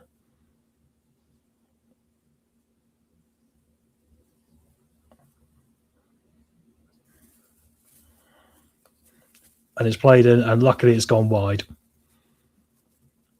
Poor effort. That was a big opportunity, a nice set piece position, and he played it in, and it was just headed over the top of the crossbar. It was played in towards the near post, and it was just on the edge of the 6-yard box, and the header just got flicked up, but unfortunately went straight over the top of the bar. I say unfortunately for us, not unfortunately for Bristol City. Going to be a goal kick to Leicester here. Don't forget to hit that like button, guys. Thank you all very much. I hope Chris is enjoying his holiday. I'm not sure if he's watching it tonight. He probably isn't. He's probably saving himself. He'll come back and we'll be top of the league, guys, and he'll be like, what has happened here, right? Ball forward now, and it looks like we've broken the offside trap. It's going to be Decordova-Reid, who hacks a shot, wild one, into the 6-yard box. It's not on target, but there was no one waiting in the middle, and it's picked up by the goalkeeper, Vitek. That was a bit wild from Decordova-Reid. He had 2 men on him, but he completely broke through the line there. He was just to the north of the 6-yard box, so he couldn't quite get a shot on goal, but he rifled it across, and he knew there was no one there because he'd had a look. That was pretty poor, really. Doing a great job, Tom. Thank you very much, Craig. I apologise I can't put the score up as well as the timer. That was my big annoyance of this week. So I've spent an hour today trying to get that working, but I can only have one or the other. So we got the score along the bottom scrolling. We got the timer up in the thing. So when Chris gets back, we get the proper VIP treatment. But There we go. About 7 minutes to half time. Bristol City here now with the ball down with Hamza Chowdhury, and they're having a little bit of a duel. Hamza's brought down his man. Hamza's now brought down his man a few times there. He's got to be a little bit careful. Obviously, Fatou is already in the book for Leicester for a handball yellow card. That was a harsh one. You think the penalty might be viewed as harsh? I mean, I think it was a penalty, right? But there we go. Paul Turnell, 9315. Good morning from Sydney. Great start to the day so far. Good morning to you as well, mate. Hope Australia's keeping you guys nice and warm this time of year. You're in your summer. We're in our winter. Right now, it's a cold, wintry, wet night at Ashton Gate, and we're sitting here all watching it. So nice to see you, mate. Brilliant job, Tom. Thank you, Keith. Appreciate it. I've had a cold all week, so my voice is proper deep. It's crazy. I sound like a grandma who smoked 40 cigarettes a day, for like years. Oh, my word, honestly. Hanging out with my niece and nephew. They're full of all the bugs that the kids have at school and end up passing it on to their uncle, obviously. But there we go. Throwing here to Bristol City. Lots of throwings and set pieces there. Chris owes me a beer. He owes me more than that, my friend. If Leicester don't get a PSR fee against them as well, he's going to owe me a lot more than that, because obviously we've got that little side bet as well. But there we go. Right, here come Bristol City. They come inside. There's a long ball played in towards the far left-hand side of the penalty area, and it comes down. It's in our box. We need to try and get rid of it. There's players back. It's dinked in towards the back post. There's a player unmarked, and the header's over the crossbar. I think Jacob had it covered just about. The header was high and central. It didn't dip under the bar. It went over the top of it. Great opportunity for Bristol City there from the man who got free. I think he might have been offside in the build-up, to be fair. Ball first played in towards the back, headed down towards the centre of the penalty area, passed around by Bristol City. We're trying to shield the ball out, and then that little dink cross into the back post, headed over the top. Jacob came out, then took a step and jumped backwards just to cover it off. Didn't need to get fingertips on it. It was over the top of the crossbar. Cheers, Jeff. Thank you. 64 in the chat and 31 likes. Press the like button to support the channel and Tom. Really appreciate that, guys. 5 minutes to half time here. Bristol City have been knocking on the door and getting closer in this one. We stole a lead through the penalty on 17 minutes, but you could say since then we've been quite ineffective at getting the ball down towards them. We've been on the back foot as Bristol City have been trying to find ways through us. So very tight game this. Feels like we haven't learnt a lot so far. Going to be a free kick here as Ayu's matching up with McCrory, and McCrory pulls him back, drags his shirt off his back almost. And then there's a little bit of pushing. But it's going to be a free kick to Leicester now, just outside their penalty area. Got to take advantage of these opportunities. I think Vestergaard's been doing a good job of getting his head on the ball tonight. So, ball to now. Looking out for my Leicester City flag at the Adelaide Test next week. Nice to see Winks and Faze have been sidelined again. Yeah, we will keep an eye out for that, mate. Honestly, it's been not a very good Ashes so far for England, has it? But what do we expect? Free kick in. It's played down low and hard. That was a bizarre one, guys. Looked like it was miskicked by Thomas. It didn't go high. It went down to the foot of Ayew just outside the penalty area. He almost, a little bit shocked it came at him with so much pace, just laid it off. And then it kind of fell out of our possession and Bristol City came away with it. We've now got the ball back in our defence here, playing it back to Jacob, who's outside the penalty area. He now boots it long, trying to find Mavididi, who's on a bit of a run. The Bristol City players are claiming offside, but Mavididi's going to win this duel. And now there's a tag team effort with Thomas. Skips there to mop up from Bristol City, managing to get a boot on that and get rid of it because they were doubled up on there with Thomas and Mavididi. Yeah, lucky man. Agreed, mate. I'd love to be down there right now. Chris was in Australia this time last year, wasn't he? He loves going away this time of year. Seems to be his thing. Here we go. Anyway, we got the ball, playing it back amongst our defence. So this is the most Leicester City-like you'll see Leicester City, playing it back between Vestergaard and Nelson. And now it's going to come up here to Thomas, who's driving forward and trying to come inside a bit. Links up very well there with Bobby Decordova-Reid. Comes out to Mavididi, trying to play these cute little triangles that Arsene Wenger likes in football passing, right? Keep the possession. We're playing it through the line now into the middle. There's a bit of space in front. Jordan James is sitting in it. Gets laid off to. Now back to Hamza. Fatou. Fatou is coming down. He's tag teamed there by two Bristol City players and is going to go out for a Leicester throwing here, right down towards the corner flag. Viner does a very good job there. Going to be Hamza Chowdhury to take this. Thomas isn't coming over for this one. Sometimes Luke Thomas is coming over to the other side of the pitch to take the throw-ins, but he's not doing it for this one. Ball cleared out there. And it's going to be played back towards Jacob, who boots it long up the pitch. He was halfway out of his penalty area and halfway towards the halfway line. Lots of halfways in there. Referee's given a free kick here for a skip, bringing down a Bristol City player on halfway. Bristol City will take it quickly here and lay it off. We're very well organised tonight. I'll give them that. Very well organised. Ball played up. Bristol City here come inside. They got 2 players on them. They can't play through us very much at the moment. The best chances Bristol City have had have been lobbing the ball in towards the far post and trying to get a header on it. But outside of that, they're not really being able to play through us in the middle. You've got to give Skip credit here, because Skip's doing a very good job, because he's turning up at the left-back position, at the centre-back position. And like Vestergaard, what Skip seems to be good at as well is reading where the game is. He seems to have got his head switched on quite nicely there. Good diving header from Hamza Chowdhury to try and clear a ball here. It's going to fall to Fatawu, who drives over halfway. Bit of a counter-attack on, but is he going to run into danger here? No, he's taken both the men on, guys, and he's come inside to the penalty area. Lays it off for 2-0 Leicester. Come on. What a goal. And it's Bobby Decordova-Reid waiting on the end of it, guys. Come on. There was something in that counter-attack moment. Hamza with a diving header. Abdul driving forward. Finally gets past 2 men who are trying to shield him out towards that corner flag. He drives into the penalty area, and rather than taking it onto his left and getting a strike away, he uses his right, lays it off, and there's Bobby Decordova-Reid running in. And guys, I can't believe we're doing this straight away here, but it is. Go!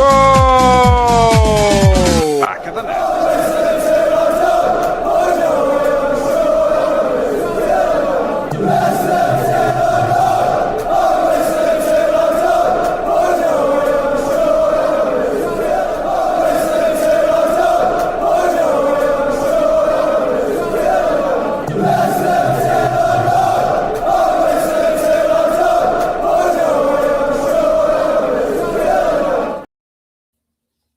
And there we go, guys. It is 2-0. Come on. Would you believe it, guys? Get the love in the chat.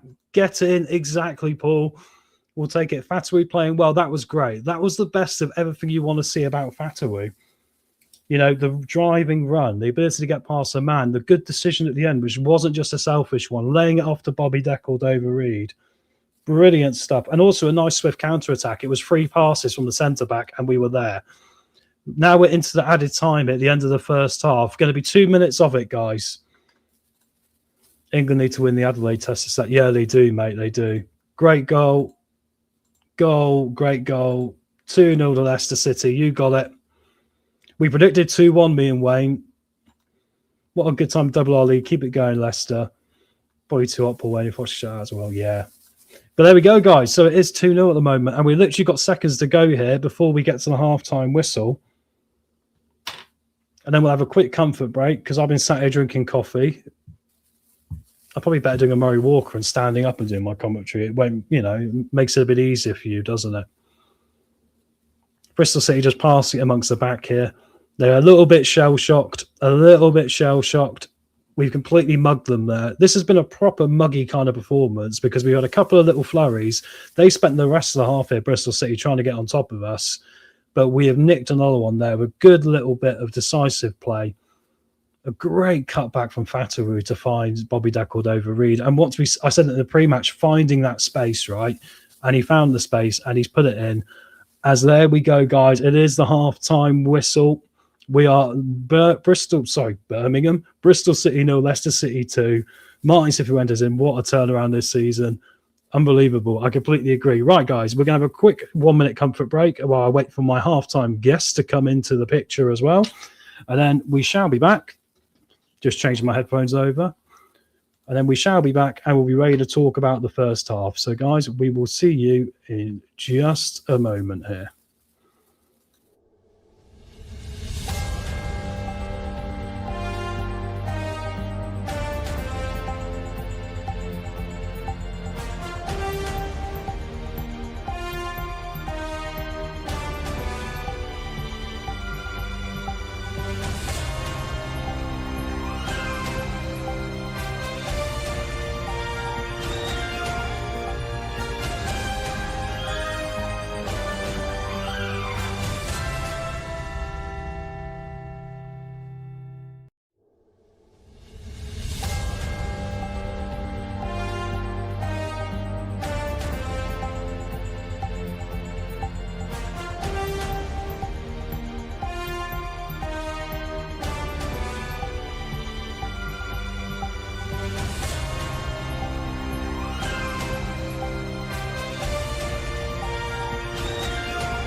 Hello, Matt Elliott here. Hi, Alan Smith here. Hey guys, Ian Hume here. Hi everybody, Jerry Taggart here.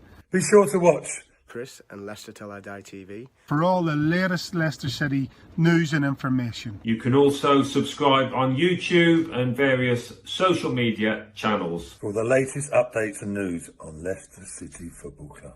Come on, you foxes! Hello, Matt Elliott here. Hi, Alan Smith here. Hey guys, Ian Hume here. Hi everybody, Jerry Taggart here. Be sure to watch Chris and Leicester Till I Die TV. For all the latest Leicester City news and information. You can also subscribe on YouTube and various social media channels. for the latest updates and news on Leicester City Football Club. Come on, you foxes! Yeah, we're that excited about it, Jim. I had to do the video twice because it is 2-0 at half time. How are you, my friend? Come on, you foxes. No. Oh, no. What do you make of that then, Jim? Was that you popping a drink right before It came was. back? You heard me. Yeah. You probably heard the celebration. It's a 0-1, I must confess. Good stuff. But yeah. you got to after that. I mean, what do you make of it so far, Jim? A bit of a funny game, really. A bit bitty, I thought. A little bit slow almost. Yeah, I thought it was slow to start. You know, it was kind of one of those both teams were trying to feel each other out. I thought we had some decent link ups and some few chances early. But then we got the penalty. And I thought, ooh, that'll get us even more fired up. But they seemed to be a little bit on the front foot after that, and they got their chances. So, like you said, it's been a strange half. I mean, look, last game we had 3 goals in the first, and this time we have 2 in the first half. I'm starting to like this. Yeah, I'm starting to like it as well. I think it's funny because I think for me the energy level wasn't that of the Derby game almost, but then I don't think Bristol City have turned up with the sort of energy that you'd expect for them as well, being, you know, potentially a top 16. They have just fallen out of the playoffs, but I'd agree. I think Leicester's first half has been a little bit almost lackluster despite being 2-0 up, but we've just taken our chances today, which has been the key thing, isn't it?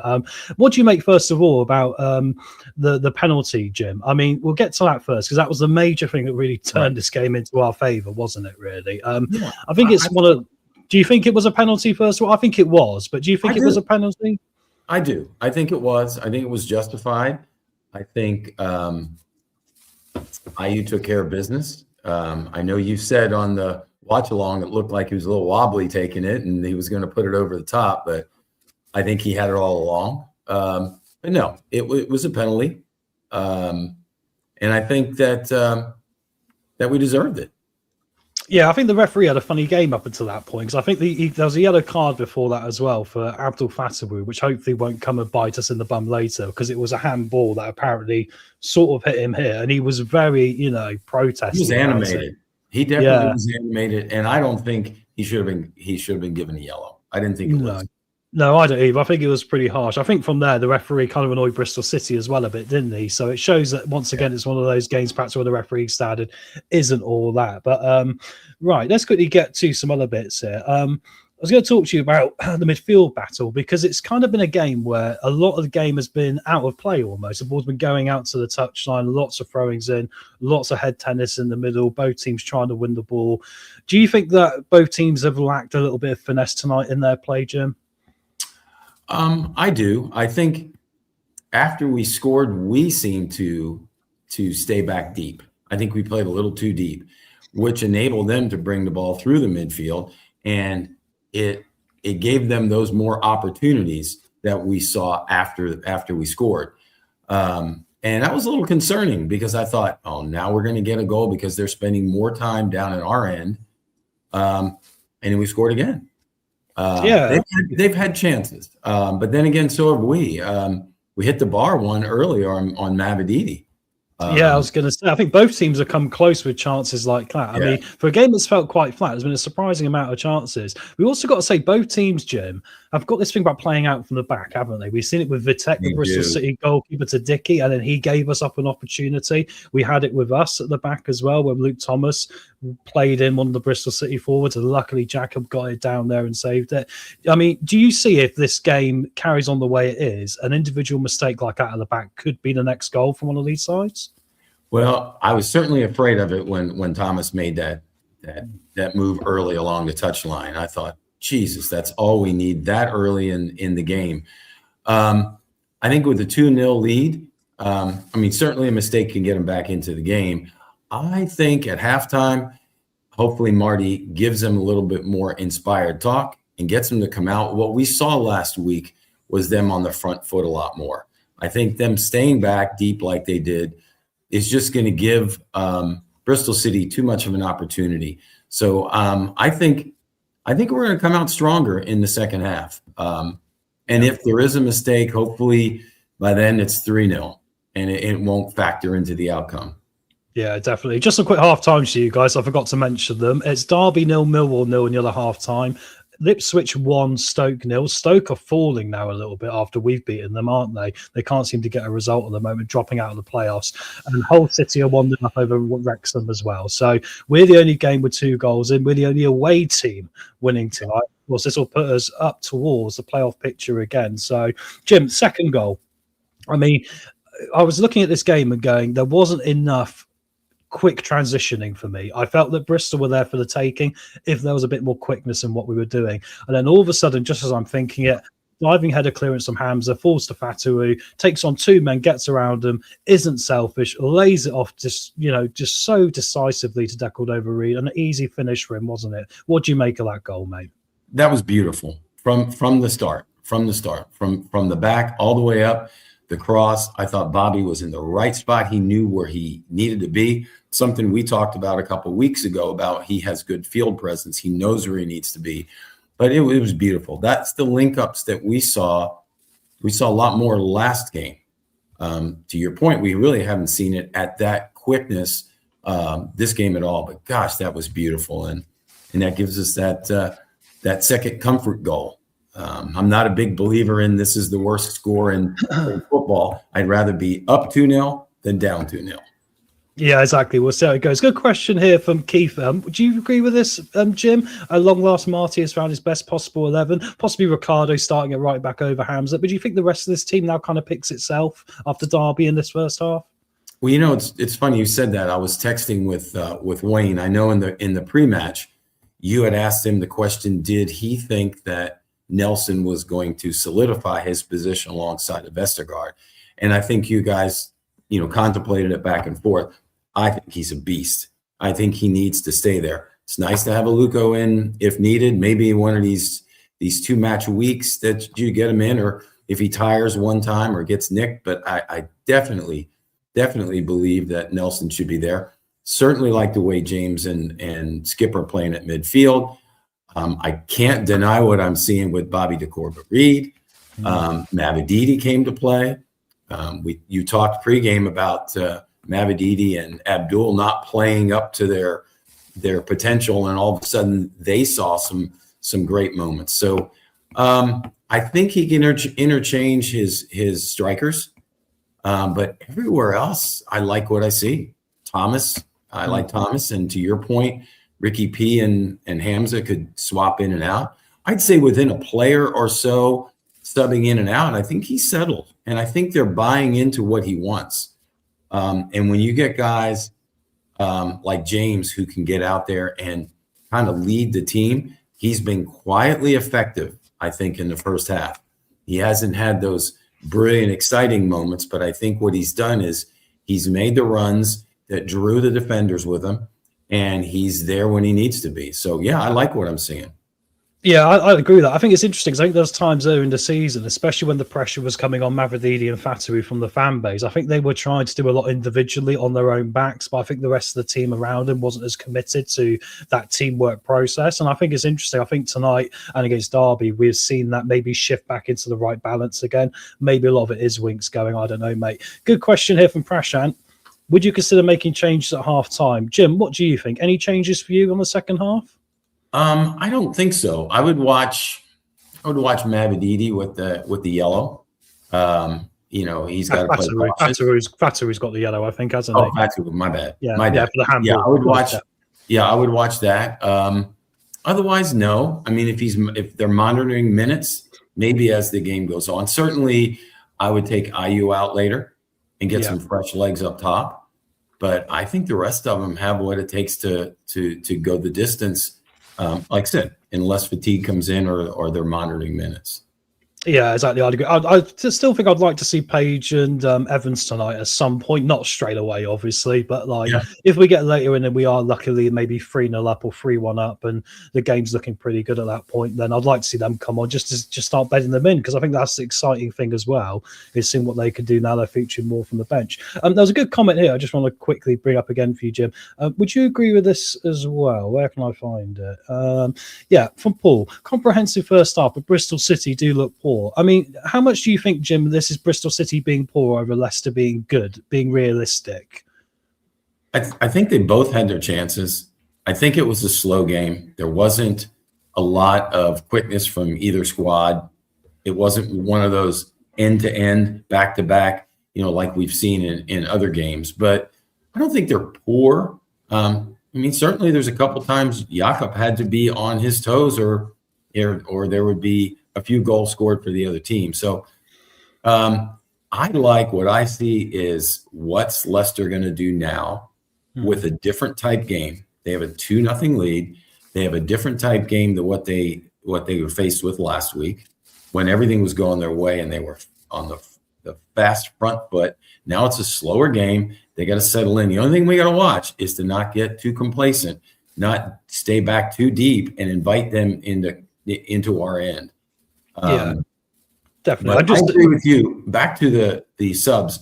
I would love to see Evans. When I said IU, Evans would be nice to see up top, and then you can put Page anywhere you want to give whoever needs to come off. But good time, especially if we get another goal. Yeah, definitely. I like this quote. I think we need more faith in this lineup. Just seeing Celso Borgs is warming up for Bristol City, so it looks like they might be about to make a change, but we're not quite underway yet. Random one from Dorco. You probably don't know what this means, Jim, but I'll throw you under the bus. Off topic, Tom, but how does Jim think that third test will go in Adelaide? This is cricket, Jim. Are you aware of the England cricket team? Probably not. No. That's a question for Brad, I think. I think Jim is going to be optimistic because he takes on all of our teams as well. He also supports my support of the Toronto Maple Leafs for one. And Jim's been much more optimistic than I have this year. So I bet Jim's going to go for an England win here, aren't you, bud? Absolutely. Got to be done. Mate, thank you very much. And what's your prediction? And you went 2-1, didn't you? I went 2-1. And really, I don't have to hit my prediction. I'd rather us keep scoring. Absolutely, me too, mate. But I think 2-1 looks pretty accurate tonight. This is why it's one of the best watch-alongs to be on, because we've got great people like yourself. You can come on. Mate, I will see you at full time. We're about to get underway for the second half. Jim, thank you very much again, mate. Go you Foxes. Let's go, guys. Thank you very much. Let me quickly find the right thing to press now. Where is it? This is the technical stuff where you've got to find the right things. There we go, guys. Jim, I'll see you at full time. Cheers, mate. Hello, Matt Elliott here. Hi, Alan Smith here. Hey guys, Ian Hume here. Hi everybody, Jerry Taggart here. Be sure to watch Chris and Leicester Till I Die TV for all the latest Leicester City news and information. You can also subscribe on YouTube and various social media channels for the latest updates and news on Leicester City Football Club. Come on, you Foxes! Yeah, guys, and we're going to be back for the second half. There was a question that I just saw. If we could add one player to the squad in January, who'd you go for? I wish I'd asked Jim that, mate. I'd probably go for another left back and another striker if we can, because I think those are the positions we are most struggling in. The second half is back underway, guys, as we get the timer going there. Don't forget, no spoilers for this one. Until I've said it, don't mention it in the chat. We've got some great mods in tonight who are looking after things and keeping the content nice and clean for us. Going to be an early throw in here for Bristol City down in our corner, and it's thrown in quick because he's trying to break past two Leicester players. They come inside our penalty area here. Action to start the second half, guys. But then we're going to shield it out, and Bristol City are going to do a Leicester and play it back amongst their defence. But they're trying to get a quick little overlap going here, and they have got a ball deep in, sliding tackle, and it's in from Bristol City, guys. Bristol City 1, Leicester 2. Oh, my word. And this was the prediction we all went for pre-match, wasn't it? We all went for 2-1 to Leicester. We've now got 45 minutes to go, guys, because unfortunately, Bristol Rovers... We're going to get bad karma flat, aren't we? Bristol City have just found the back of the net here. Just seeing the replay again, there was a quick 1-2 into the bottom half of the Leicester penalty area. The ball came loose. It came across. It was a sliding interception from Nelson, but he only literally blocked it, and it fell to Sykes, who was unmarked just outside the 6-yard box. Diagonal effort, low, in past Jacobs' near post. And that puts it back at Leicester City 2, Bristol City 1, unfortunately, there. So just going to quickly update that. What a shame. So second half, guys, is on. Bristol City 1, Leicester City 2. Unbelievable stuff. Did you see the under-21 goals? I haven't actually, mate. I've been really out of the loop this week. I've been very busy. Keep a clean sheet and bang one more in. Nick, you couldn't have said that at a worst possible time. This is before the goal went in, obviously, but they came out really well there, Bristol, and started off strong, got a bit of space, and they've taken advantage, so it is 2-1. Be good to see a few of the young lads or Karan's on the goal sheet. Completely agree. The more players we can get scoring in this team, the better for us, really. Jim makes sense. That's to you, Tom. 2-0 is not a safe enough score, though. Need another. 100%. Now it's 2-1, mate, as well. We definitely need another one. Caught napping, yeah, exactly sums up the goal well. Yeah, just half asleep, man. We've done that before this season, haven't we? We've sort of been in the dressing room in our heads and we haven't really got going. So, yeah. Oh, dear. Come on, Foxes. Let's end strong. Definitely, mate, because this game could still go either way. We're trying to get played through here as there's a counter-attack with Ayew. The goalkeeper, Vitek's come out and cleared it from outside of his own area. Got a boot on it. Let's hope we can now turn this back in our favour.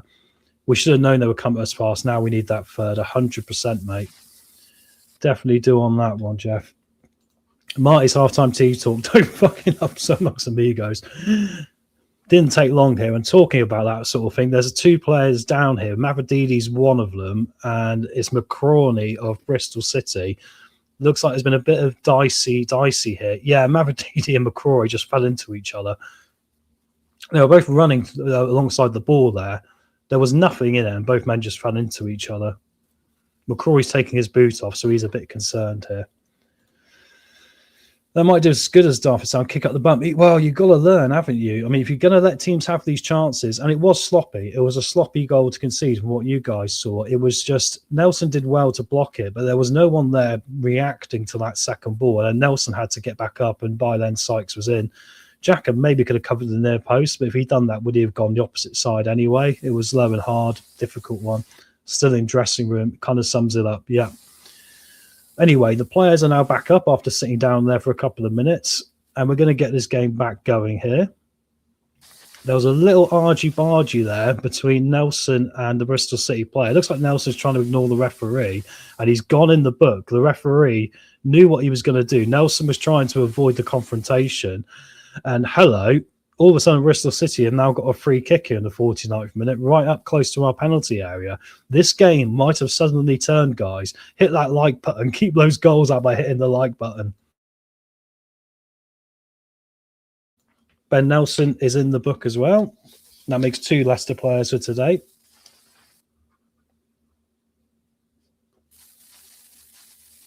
Great opportunity. Bristol City got all their defenders back here in the penalty area, just outside the 6-yard box. Didn't everyone in the chat predict 1-2? We did, but still a long way to go, mate.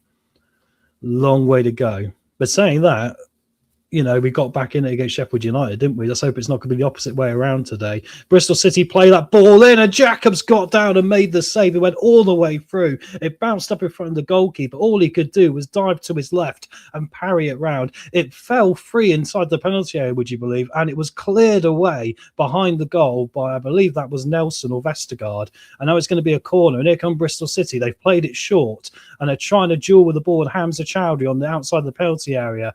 And it's gone behind here, and that's going to be another corner, I believe. No, it's going to be a goal kick. Bristol City are claiming it hit a defender there and went out. But luckily for us, it's going to be a goal kick to Leicester. Chances for Bristol City, guys, at the start of the second half is definitely going to be a keep the faith time, guys. The cross came in there and missed utterly everyone. And Jacob all of a sudden had the ball coming on top of him. We've seen this with goalkeepers, right? Where all of a sudden it's on top of you. He had to dive down to his left just to parry it into some space. And of course, we got it behind for the corner. But it's going to be a Leicester goal kick now. I went for 3-1. You might be right there, 3-1, mate.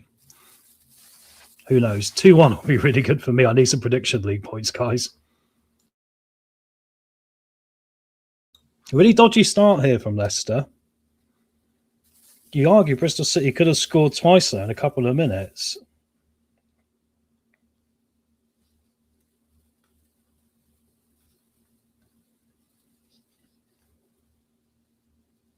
Leicester with a throw-in now as we throw it towards the halfway line. We're penned back in our area still. And this ball's going to fall here to Bristol City again. We've got players around them, but we can't seem to get them out at the moment. Here they come into the penalty area again. They're trying to get the strike away. It's bouncing around. There's a loose claim for a handball. It's not been given as Mavididi wins a free kick there. No, the referee's saying play on. Mavididi's got a bit mad there. He went to take on his man, went over the foot, and the referee encouraged play on. And Bristol City have now got the ball back here, up towards their left-hand flank. They're going to drill it into the penalty area now. It's going to come down towards McCroney.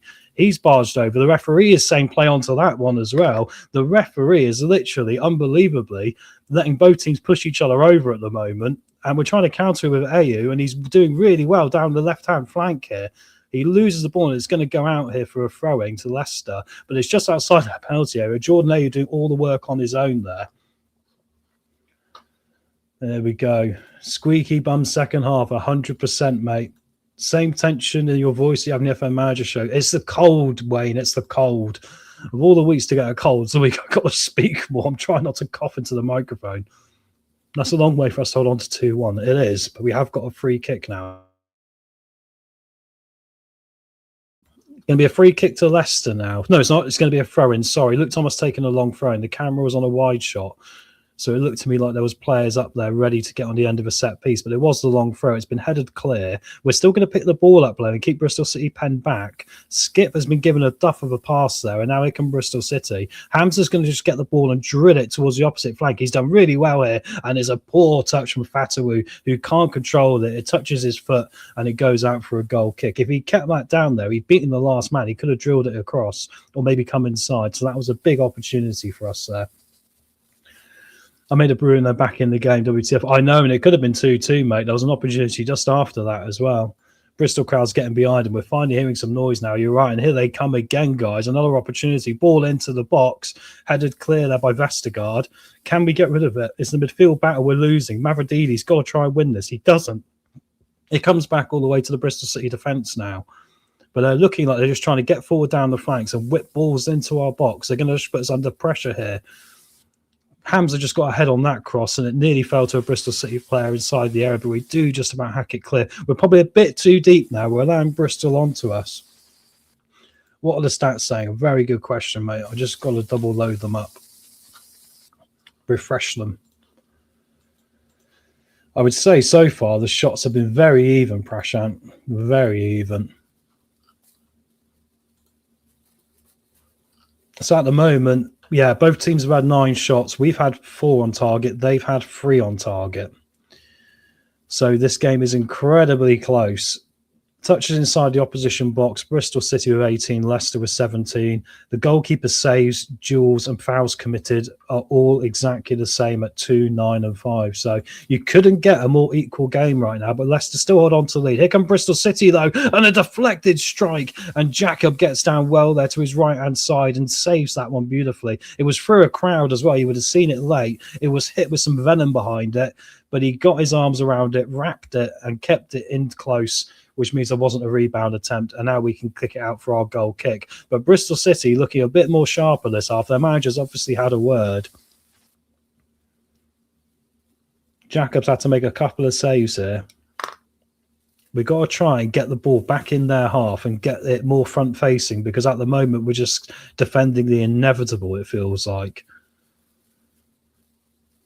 And with a score at only 2-1, there is nothing hurting in this match at all. So here come Bristol City again over the halfway line. They're a lot more positive in their indications this half. Every time they pass, they're passing forward and they're running at defence here. Oh, and there's a clearance there from Nelson as the ball came in low and hard into the box again. They're peppering us with crosses into the box, guys. And it's out for a throwing here.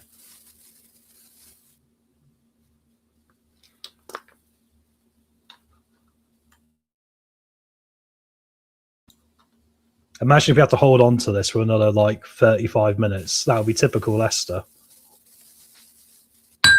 Oh, excuse me, I smacked the glass. Long range strike, and Xhaka parries it and manages to scoop up the rebound before the striker gets on the end of it. I take it back. Bristol aren't poor now. I totally agree, Paul. Xhaka looks like he's hurt himself there in the process. He had to come down. It was a shot from nowhere. It was a shot from about 30 yards, low and hard. We came in from Reece, look. He just utterly rifles one from the centre of the penalty area, from outside the zone. Xhaka picks it up. It's very central, to be fair. But then when he picks it up, he spills it. He goes forward, and there comes another Bristol City player, and he's gone down there, and it looks like the Bristol City player might have clipped him. And now here come the medical team to have a look. It was Armstrong who's come on second half. Wayne saying we lost control of this. We have a little bit. Against Derby second half, we got Penn back. And it seems to be there's like the Jekyll and Hyde of Leicester City, isn't there? And I think we're showing like the monster of this team now. And that is that when we get behind and when we're stuck behind the ball, we really struggle in, not only just clearing it to the point where like we're not under pressure, but we struggle at counter-attacks. We struggle at all these things, which, you think are really important to the game. They're still looking at Xhaka here, who's still sat down. He got clipped on the shoulder by Armstrong as he was running to try and retrieve that loose ball from the strike from Reece. So time for a water break as we get to the hour mark here. Marty's giving out some instructions to Bobby Deckled-over-Reed.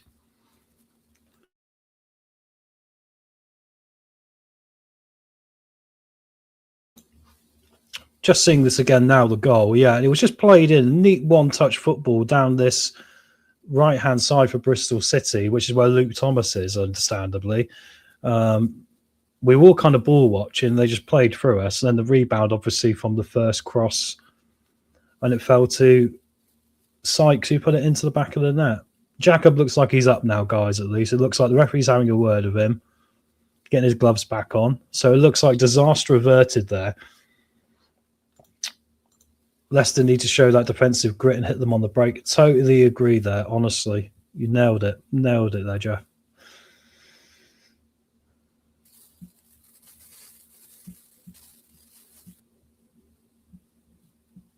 Going to be a substitution for Leicester here. And it's Jordan James coming off, would you believe it, guys, on 58 minutes. And it's going to be Patson Daka coming on. Controversial one. Patson Daka, guys, is on for Leicester. So how does that work then? I guess we might be going two up top, ironically. Because we've lost a midfielder and we gained a striker, guys. Interesting. Must be a tactical change here from the manager. Jack has made 3 vital saves. He has at the start of this one. Yeah, oh my God, I completely agree, Kevin. Yeah, I'm not quite sure what the idea of bringing James off for Daka is, but I'm just going to see where they all sit here on the pitch. Looks to me like we might have gone 4-4-2 or maybe 4-2-4 almost. It looks to me like Bobby Deckled-over-Reed's dropping back a bit here. What sort of sub is that? We're about to find out as Bristol City come forward and win another free kick just outside our penalty area. They're going to take it quickly as well. No, the referee's blown it back here. Double Daka coming up. Daka double. Who hopefully he's 300-1 to get a hat-trick or something. So that'll be difficult, mate. Marty seems confused. It's a bit of a confusing one. It looks like Bobby Deckled-over-Reed has dropped back alongside Skip here, guys. Hope the change works. Well, if he scores, then it'll be amazing, mate. But it's a bit concerning, Prashant. But it is going to be a free kick here to Bristol City, just outside the penalty area, central to the goal as well. Stolarczyk is trying to get the wall in line here. We've got Vestergaard and Nelson in the middle, AU yellow side. Loads of Bristol City players lined up for this one. If they got a dead ball specialist, this could be problems. Mehmeti's good at this as well. Fatou is currently lying behind the wall, lying down on the ground.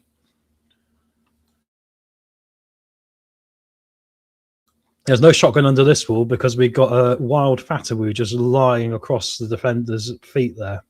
Oh no, not Daka, game's gone. Sort of decision that doesn't make you look good as a manager, does it, if it doesn't work out? 60 minutes on the clock. Here comes the big free kick opportunity for Bristol City. They're going to take a direct shot on goal and they get it over the wall and it's over the crossbar. Great if you're in the NFL, not so great if you're in the Championship, guys. Gone over the top.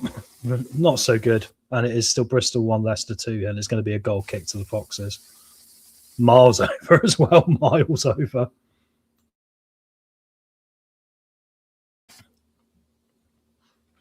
Perhaps the players are confused too. Looks like Bobby's dropped back, so he did speak to him, so it looks like he's told him what to do. But I'm feeling confused and nervous now. Me too, Blue Fox. Me too, mate. It's a very odd substitution, that.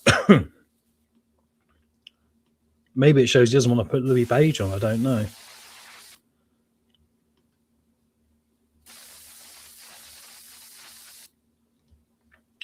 Anyway, we seem to have survived a little bit of a rallying cry there from Bristol City. Who's gone off? It would be Jordan James has gone off for Patson Daka. The only change.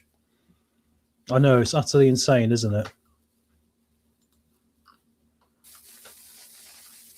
Yeah, and that is the only change. I'm just confirming. For Bristol City, we've had Neto Borgs come on for Viner, which is a midfielder for a centre-back, and Twine's come off for Armstrong, which I'm not too surprised about because I think Twine's looked a little bit frustrated. He was getting at the ref a little bit. He gave away the penalty.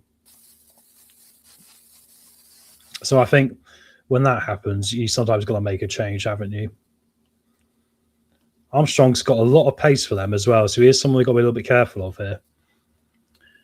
Here come Leicester now, though, and it's going to be link-up play here between Mavididi and Ayew, and the referee's blown it up here. And what was that about? Mavididi sort of put his arm across the centre-back to try and jostle for the ball, but the referee has given that as a... Yeah. He was behind the Bristol City player and sort of wrestled his way to the front of him, so it's a free kick. Abdul's draft excluder. Yeah.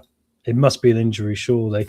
I don't think so. He didn't look injured when he came off. I think, to me, it might be a bit of maintenance, right? Similar to Ricardo, because he has had that major injury. If we overpush him, perhaps that's the problem. Interestingly enough, they are playing two up top now, Leicester. It looks kind of like we are playing a 4-1-3-2, which is very bizarre. The wingers are sort of come inside here. But here's Bristol City outside our area. Dinked in towards the back post, crossed in, and it's cleared up by Thomas behind for another corner. Bristol City winning the set pieces up towards our goal now, guys. Time is ticking, but is getting closer towards a Bristol goal, more so than the Leicester one right now, unfortunately. James must be an injury, if not well. Yeah, I mean, I'm guessing maybe a knock, or maybe they're just slightly worried. Mehmeti's going to take this corner now for Bristol City, and he's going to launch it in towards the back post. Into the middle, though. Oh, and it's off the crossbar. It's somehow gone wide. Guys, Bristol City will not know how this game is not 2-2 right now. That was an opportunity. The corner came in from Mehmeti. It actually fell into the middle of the 6-yard box, pretty much, just on the edge of it. There was a header there and a flick on by Armstrong, the guy who's come off the bench, the forward. He flicked it on with the goal basically behind him, similar to that Mavididi offside goal against Blackburn. But when he flicked it on, he flicked it onto the crossbar, and then it came off the stomach of the Bristol City defender. I think it was McCrory, who was on the post, and he's put it wide when the goal was literally just an inch this way. If it hit him and gone that way, it would have been 2-2. We are very, very fortunate.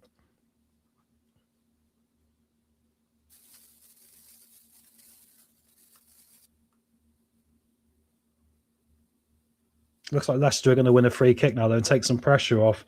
How? And I know. My mother could have scored that 100%. I don't know how they missed. And Jeff, this is not good for my heart condition, 100%, mate. It's making me cough a lot, which is not good for the stream.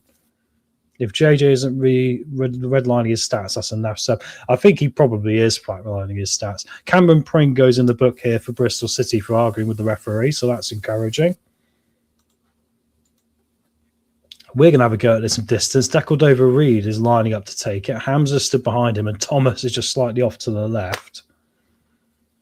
Can't believe it's not 2-2, but happy it's not. Me too, mate, because it probably should have been.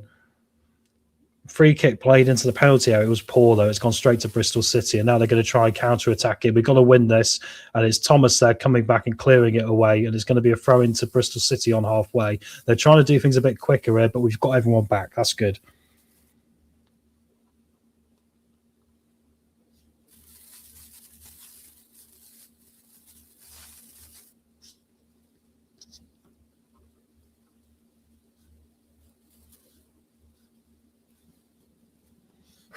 I still can't believe I didn't go in from Bristol City there. That was such an effort.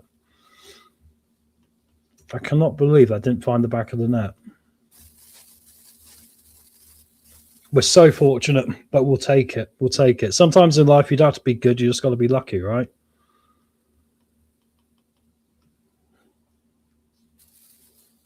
Anyway, here come Bristol City again now. It's played in and it's going to go out for a goal kick, luckily. They just sort of recycled the ball up towards our penalty area. And no, it's deflected behind for a corner. All backs to the wall now. Well said, Ronald. That's exactly it, mate. And there's going to be more changes for Bristol City now before they get an opportunity from the corner. It's going to be Pring coming off.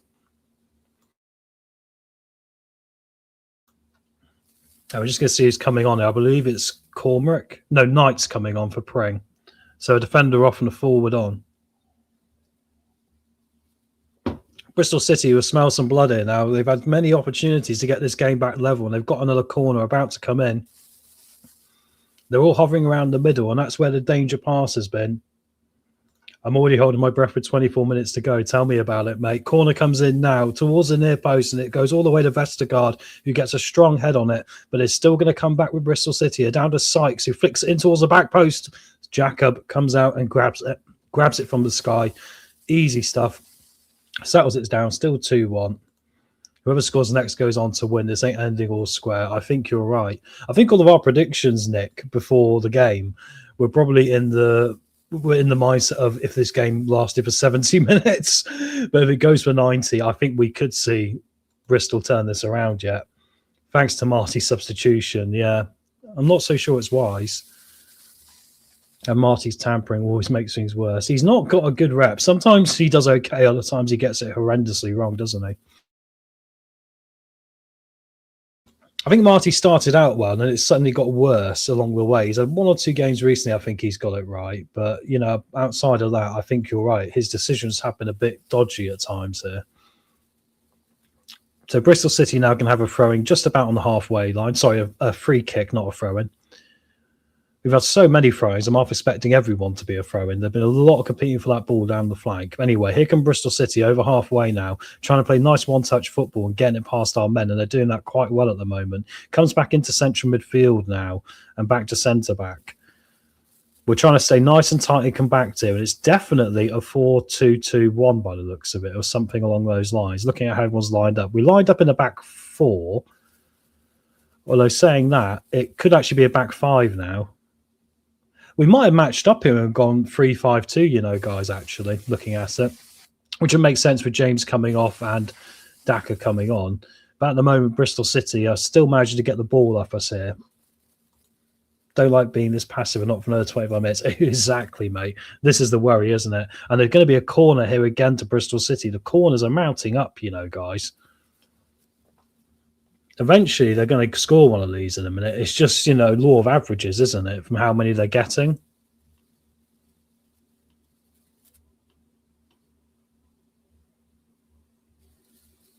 Just waiting for it to be taken now.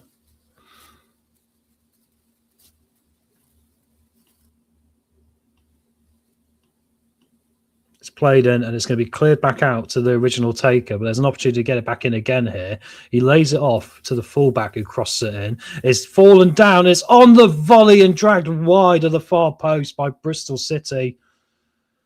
It looks like it might have deflected and gone for another corner, would you believe it, guys? But it's all Bristol City here. And you think Leicester haven't really got going in this game. Bristol City is now starting to do it.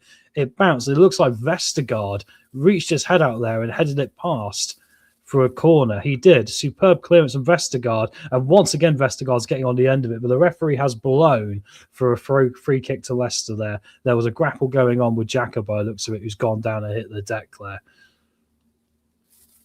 Backs to the wall. All Bristol City.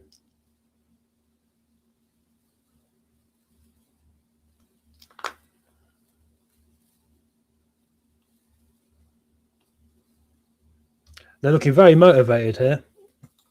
Need to get the young runners on the pitch. Marty being out fought again. We are far too deep. There is no two ways about it. We are far too deep in this one, guys.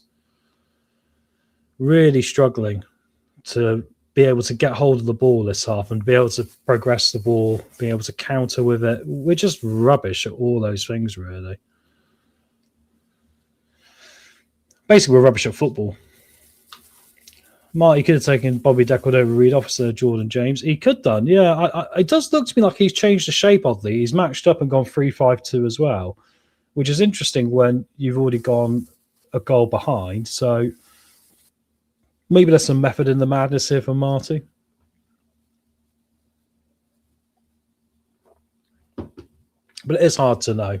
It's definitely agreed it's hard to know what he's doing. Going to be a throw-in now to Leicester. No, a corner, sorry. Fatou's going to take it. Drills it in towards the back post, and it's headed clear. But here come Leicester again now. We've got them penned back in with numbers up. Hamza's gone down there. There's been a 50-50 for the ball, and there's another Leicester player down in the penalty area here rolling about. And that's Vestergaard, who's holding his face.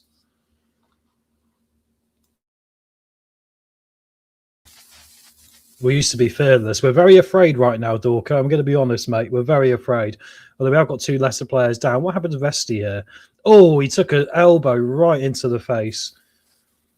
He literally jumped up to header a ball, and the Bristol City defender caught him like that with the elbow. He's holding his nose here, Vestergaard. He could be in trouble here. Sure, James is injured. Armchair, I think you might be right. Either that or they're worried he will get injured if they didn't take him off right. And perhaps because Bristol City are playing 3-5-2, perhaps we decide to match up against them. Could make sense. We're going to pick the ball up here, a straight pass. And here comes Mavrodidi down this left-hand side. He's going to try and come inside. Two Bristol City players ahead of him. He plays a loose pass, and unfortunately, it's intercepted well by the defensive midfielder of Bristol City there. But they can't clear it out now themselves. And Ayew is going to take on his man and get past him here. Man versus man down here in this left-hand corner. Plays it back to Fatou, who's down here supporting as well. Fatou back to Thomas. Fatou's trying to play it in, but unfortunately that pass was never on. Never on at all. And Bristol City trying to play it long to counter. Nelson's going to head it back towards halfway line. It's gone out for a Bristol City throwing. About 15, 17 minutes to go here. Still 2-1 to Leicester. Our prediction, which the majority of the chat went for, is looking like it's coming true. Although Bristol City are dominant this half, guys. It's entirely the Robins on top here. They're going to come down their left-hand side now. Hamza's done really well, though, to read where that ball was going. And we're trying to clear it out. But the problem is, when we try and clear it out, we can't get rid of it. And it's coming right back at us here. Here come through the middle, Bristol City again. It's a long ball into the box. And Jacob sort of palms it down and now grabs it.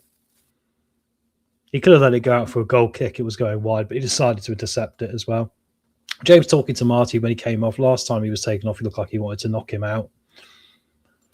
Could be about right. I mean, it's nice to see he wants to play for the club. I mean, the irony is we've got a lone player at the club right now who has shown a lot more battle and a lot more leadership skills and a lot of the boys that have been there for a long time. Sliding tackle there from Jordan Ayew. It was two-footed. The referee's not booked him. It looked pretty harsh, actually. But anyway, here come Bristol City again, breaking off that quick free kick they've taken. Once again, they're trying to target Hamza at our right-back position, but they end up coming back inside. Hamza's done okay. He's been pretty solid. He's not done much going forward, but what do you expect from Hamza? Evening, everyone. How have we been doing? Been very busy. Jay Evans, we have indeed, mate. We've been very busy. I would say Leicester really haven't got going apart from the penalty and then scoring one nice goal from a nice move. Outside of that, Bristol City have had us hemmed back a lot of this game, trying to find an opportunity as the ball drifts all the way through from a Bristol City attack there, through to the goalkeeper.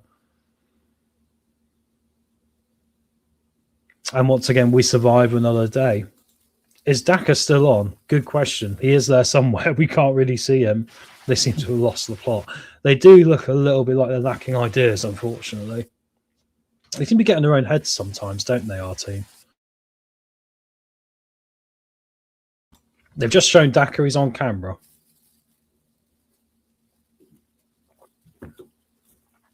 Anyway, it's back at our right back position. Hamza's trying to get it out here. He's got two players on him. Hamza does really well there to take it on his own. Now he's overlapping, would you believe it? Oh, we're trying to find the through ball there. But unfortunately, it comes through to the Bristol City players instead, who now can launch a counter of their own, perhaps. Hamza isn't really running back as quick as you'd expect to. He's kind of just casually coming back here. As Bristol City come into our penalty area, I'd like Hamza to get back a bit quicker. He's a bit lethargic. As it's cleared out here, and we might win a free kick because no, the referee has given the throw into Bristol City. There was a pushing the back of Fatawu there, or Ayew, sorry, as he was, Ayew likes to win free kicks. He was trying to do that and the referee wasn't buying it. And now we come Bristol City again. Have we had a shot in the second half? Not that I can remember, mate. And I'm trying to write notes for the post-match, as you can imagine. Has Daka touched the ball yet? Seen him running around a lot. Not seen a lot of touching of balls. Not that way, but you know what I meant. Will Leicester ever play 2 good halves? Not at the moment. We're asking for too much. Definitely. Might as well get Carranza on. Could make a change up there, can't we? Evening time, how are we playing? All right, Jay. Yeah, I would say we're not doing that great, mate, really. We are winning 2-1. I mean, as long as you win, it doesn't really matter, does it, I guess? But currently, you can argue the second half, Bristol City came out and scored in the 47th minute, 46th minute. And since then, we have been just holding on to try and keep this 2-1 lead, really. We not look like we can create anything of that much success either. So, yeah, difficult one now, this second half's going, guys. I appreciate you all being in, though. Don't forget to hit that like button and subscribe button. Really appreciate your support. Hopefully, with 15 minutes to go here, we can hold on for this. It will not be deserved by any stretch of the imagination, but sometimes, unfortunately, life isn't about what you deserve. It is about what you get. Here come Bristol City now on the left-hand side again, trying to once again have a go at Hamza's side here. He's going to go out for another throwing anyway.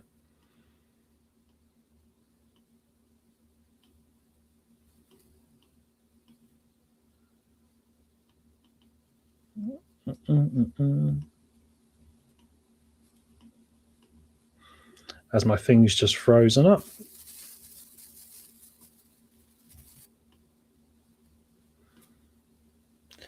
Here we go. Give me a throw into Bristol City now. Too much mention here of here come Bristol. I know, exactly. I'm trying to manifest it in the opposite way, right, guys? If I keep saying they're going to do it, they might not. The long throw in there, and there's been a push on one of the Leicester players, and we're going to get a reprieve here for a free kick. Last 15, come on, you Foxes. Stephen, well said, my friend. Come on, you Foxes. That's it. Cooper out.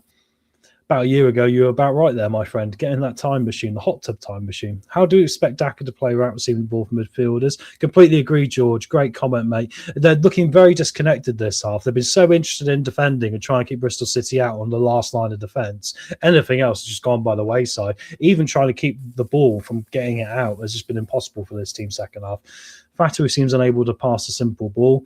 I'd say all of them are doing it tonight, but I'd agree with you. The one pass he's made tonight, ironically, has been for the second goal for Declan Dover-Reid, right? Yep. And we got this bizarre professional team can become completely passive to such an extent. Yeah, because, I mean, you kind of... the thing is, you're expecting Bristol City here. Oh, the ball's played across. Here come Bristol City now. It's in the penalty area. Fataru's back there fighting for it. He managed to take it off the man. It went all the way through, and it caught me by surprise there how the ball got all the way to the back post. Bristol City didn't strike it on goal. They tried to drag it back into the centre, and luckily for us, Fataru did enough to get rid of it. But once again, they're creating another chance here, and I agree with Wayne. It's funny how we can become passive to such an extent, to the point where, you know, we know this team's going to come at you second half, especially when you've got a 2-0 lead, right? But we don't seem to have anything against that. It's more luck than judgment this season if we do get points from these situations. If Daka scores tonight, I'll become a member of Leicester Till I Die TV. We'll take it, mate. We'll take it. Hopefully, we'll get given a penalty and you will give it to him to be nice. In the penalty area now for Bristol City, they're sort of taking their time, got their back to the goal. A turn of the curling strike, and Jacobs read it well. Luckily, not enough power on it. It was going towards the top corner, but Jacob didn't have to jump for it. He sort of stretched and just plucked it out of the sky. So we'll take that. And it was Sykes again, who's already got the first goal. What if that will get booked for? It was for a handball in the first half. It was very unfortunate. Basically, there was a counter-attack on for Bristol City. Sykes, I believe, took the pass attempt, which was basically struck straight at Fatawu. Hit him sort of here with his arm like that. Referee blew and gave a handball and gave a yellow card. He was blocking a counter-attack with his arm, basically. I don't think it was. I think the referee got it wrong, but there we go. A reminder this half of how bad we really are. Totally true, mate. Thank God there's only about 10 minutes to go here. Daka will score a third goal. Let's hope so. We'll take the 3-1.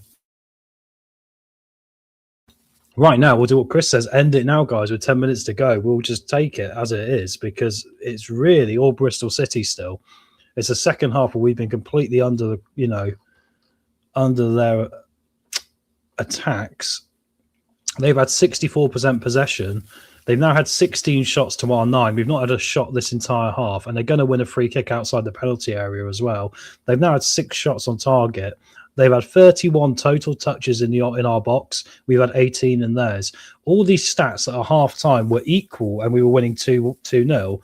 And now all of a sudden, well in Bristol City's favour. You've got to say, we need this game to finish sooner rather than later, guys. There's been too many excuses for Daka over the past few years. Completely agree. Yeah.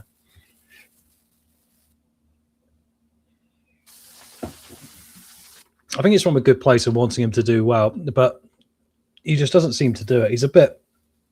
I don't think he's got that bite of a lot of forwards do, or the top forwards in the world. Marty's sub and setup has put us on the back foot, not the front. This is one of the reasons he is not the longer answer. Yeah, I don't disagree with you, mate, really. I've been saying for a long time now that I think he's tactically limited to a point where he's not in the top 50% of championship managers. He's just not got that. As there comes Bristol City's chance, and Jacob's going to do well there to completely cover it up, fortunately, with Mehmeti, who's their danger man. But yeah, so yeah, it came in straight into the goalkeeper's hands. We'll take that. A nice, easy one. If Bristol City could create a proper goal-scoring chance, we'd be in big trouble here. How many touches has Daka had? I've seen him have a couple, but outside of that, there's nothing much else. They just, I mean, the thing that gets me, they're all just jogging around now, you know. They're not overly pressing. They're kind of happy to let Bristol City have the ball here, as long as it's not near the goal. But we seem just to be trying to overmanage this phase of the game almost. And you just wonder, if we keep encouraging Bristol City onto us, there's a problem coming in a minute, right? The stats don't lie. Eventually the stats will not be in your favour. And they're going to win a throwing here now down this left-hand side of theirs, which has been so dangerous for them. The ball's played in. It's a header, and it's into the back of the net, guys. And it is 2-2. It was a throwing in, a flick on. We were half asleep at the back again at the near post. It's been headed in by Bristol City. It is Bristol City 2, Leicester City 2. And I believe it was Reese who got there. He was ducking down at the near post. The near post chances is where they've had it all game, as Stolarczyk is devastated with himself. But as Dorko has said there, it was coming. Unfortunately, with 84 minutes on the clock, it is Bristol City 2, Leicester City 2, and we're getting what we deserve here, guys. Disappointing. So the ball was played in, flicked on, near post. Who did he get in front of that? I believe it was Vestergaard, who I don't think's had a bad night up until then. But unfortunately, it has found its way into the back of the net.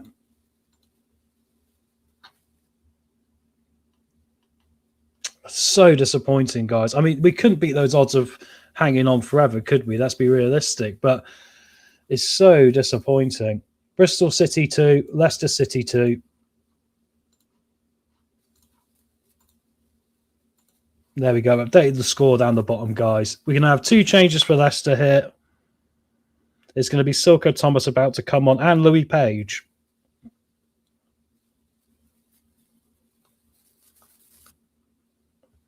What next for Leicester? Still 6 minutes to go. It is all square. Unbelievable stuff, what we're seeing here. Poo is a nice way of putting it, mate. Very nice way of putting it. I think that's been too polite. I think we've not deserved it. I mean, ultimately, sometimes you don't deserve it. We've not deserved it. Bristol City have come out. I don't think Bristol City have been that brilliant either, to be frank. I really don't at all. I don't think they've been much. But we have just literally been completely ineffective, you know. Only a matter of time. Why Fox is why. Sums it up, or even a throwaway 2-goal lead. Bristol deserve that. We're going to have Fatu off here for Silko. So Thomas on, Fatawu off. This was on the cards. We have another keeper, manager that can't change your game. Shitty in the bucket of shitty things. Sounds about right. Shitty in the sort of bucket you saw outside a Western sort of bar in, you know, those days. It's difficult stuff. That was coming. Marty's halftime. Team talk must be defend. Cracks me up. The manager sends a piece of paper off them to look at. Have they forgot? Too late. Make those changes 15 minutes ago. Totally agree, mate. It hasn't been good at all, has it? Very frustrating. Very frustrating. And there could be another winner yet for someone. And you've got to say, if you're going to put your money on it, you're going to be looking at Bristol City now, unfortunately. 5 minutes to go. It's all square. We need a strong defensive midfield, and midfield's been a big problem. Yeah, in the midfield, there's been no battle. We've defensively been trying to get it out, and there's been nowhere for it to go, and it keeps coming back at us, right? It's okay, guys. Daka's come and score an injury time winner. Come on, you foxes. I sent some sarcasm, mate. About bloody times those subs. Susie took off. Let me take you through him a minute, mate, quickly. So he's taken off Mavrididi for Page and Fatawu for Thomas. And Aluko has also come off for Decordova Reed, which I missed. So a lot of youngsters on. Always rely on us to ruin my accumulator. Yeah, very true. Please keep the point. I think a point might be quite good. I can't defend this manager anymore. I think we might have a lot of that. The post-match could be very interesting today, guys, as I'm having problems with my technology. And my voice is going. The boys are going to do heavy lifting on this one later.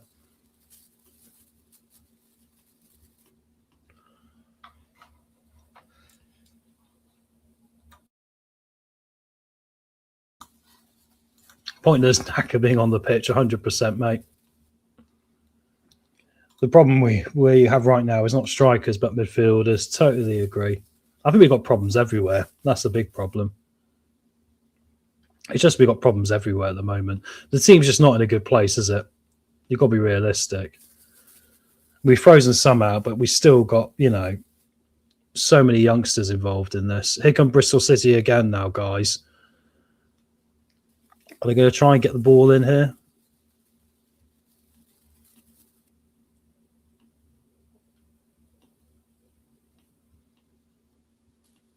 Apologies, I'm just struggling to keep up with the game a little bit. You've got so much going on.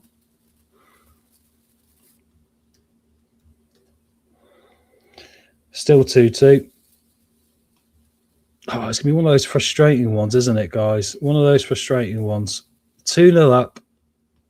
Probably undeserved. You've got to call it as it is. Probably an undeserved 2-0 up. And then from there, what can you say, really? 2-2. Undeserved. Completely deserved. And unfortunately, my technology's all gone down. Give me a second here, guys. I'll be back with you.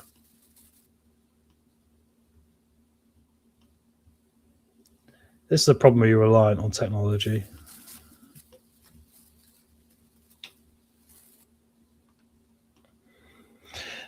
We all went for 2-1. It looks like it's going to be 2-2. Pointless Daka been on the pitch. Totally agree. The problem we have right now is not strikers, but midfielders. Totally agree. We're going to have an opportunity now, though. It's going to be a throw into Leicester, a long throw from Thomas. We've only got a couple of minutes left. It's played into the penalty area. Can we win this header? And once again, my thing's gone down. Unbelievable, guys.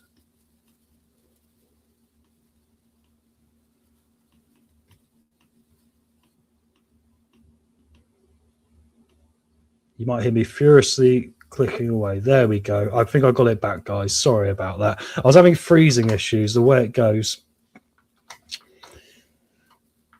There was another chance there for Bristol City, and Jacob got down low and blocked it there. That was what I knew. I was missing something. I could feel it. Oh, it was a low shot from just inside the penalty area. Jacob gets down and keeps the game at 2-2. Guys, really, it is all Leicester. It's all Leicester on the back foot here.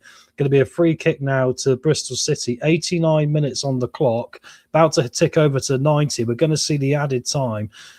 They've got everyone in the penalty area here. We've got everyone back. This is a set-piece duel to win it all. In towards the middle. Vestergaard heads it clear. Luckily, he managed to get ahead of that. And Hamza's gone diving in there to kick it out for a throw into Bristol City. Down near our left-back position. 5 minutes of added time, guys. 5 minutes of added time here for a team to find a winner. Hopefully us. We'll probably take the point in the circumstances. The 2-2 might not be a bad one for us. Ball's played in now, and it's headed by the Bristol City forward and down into the arms of Stolarczyk. Oh, it was down low. Lucky he didn't get much power on it there. And it's bounced. It was Dickey, the centre-back, going up there, still up from the set-piece opportunity. Bristol City play another ball in. And that's all they've done. They've just been looking to pop balls into the box all the time. And that's how they've got on the end of stuff. Daka there trying to win the ball high at the pitch. And Silko Thomas does well. It's gone out there for a throw-in.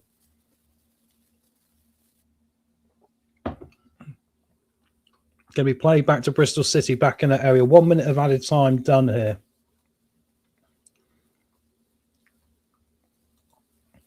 Sounds like Bristol want to win more than Leicester a little bit towards the end of it. We've got some space now. It's going to be Ayew from distance. Jordan Ayew turned around and just saw there was a gap in front of him. He decided to hit it, and unfortunately, he struck it well over the crossbar. Putting Daka on's like a straight red. It's like my dad's 10 men a little bit, isn't it? Away point's not too bad, though. Yeah. Daka cannot do much more than give him the ball, to be honest. Fair point, mate. We're winning this one. I love your positivity, George. Daka had a great effort. Well, I say a great effort. It was a poor effort. He turned around, saw there was a load of space in front of him, decided to hit it from 30 yards, but put it over the crossbar. Here come Bristol City now. Where's he got 5 minutes from? It's been non-stop. Totally agree, mate. It has been. Ball's coming in now. Here come Leicester trying to clear it. It's all bobbled around the feet, and we're going to come away with it, luckily. Is there a counter-attacking ball on? There's a ball played along the line now. It's going to try and find Daka, but it's been swept up well by Bristol City. Daka does do well there to get his foot on it. And the throw into Bristol City now will go all the way back to Vitek in their goal. 3 minutes of added time to go, guys. Unbelievable. All Leicester had done is defend second half. What a joke. Yeah, it's similar to the Derby game, wasn't it? The Derby game was the same. It was all just backs to the wall, wasn't it? And this is getting too much for me. Trying to cool my blood pressure impossible. Mate, it's hard to remove your emotion from it, isn't it? I find that helps. But in life, you've got to care about stuff. It makes it more worthwhile, doesn't it? Bristol City here, holding the ball up just outside our penalty area. They try and play it in. We're back to the wall, just trying to get rid of it now. Silko Thomas said just hoofs it clear towards halfway. But it's going to come straight back at us here. We're entirely camped out in our half, guys, with 2 minutes of the added time to go. Is there a last-minute famous winner in this? Vestergaard's battling away. Sorry, it's Nelson. They even look quite similar, don't they? Here they come again. Thomas is intercepted well, though, and he's been dragged down. The referee's given the free kick here. Bristol City frustrated. I think Luke Thomas went down a bit too easy there. But it doesn't matter. We're going to get this. Be interesting to see the heat map for our players. 100%, mate. Definitely, Nick. It's funny because the first half, the attacking side of the game's been poor throughout, I think, really. Even when we were 2-0 up, it was kind of like being 2-0 up with one real shot. It was kind of a bit of a false sort of thing, wasn't it? But it's still kind of unforgivable from here if you've got yourself in that position to then, I think, throw away 2 points. Because you should have some sort of counter-attacking ability, you know, which we've not had. We've just been hoofing it out as we're coming back all day.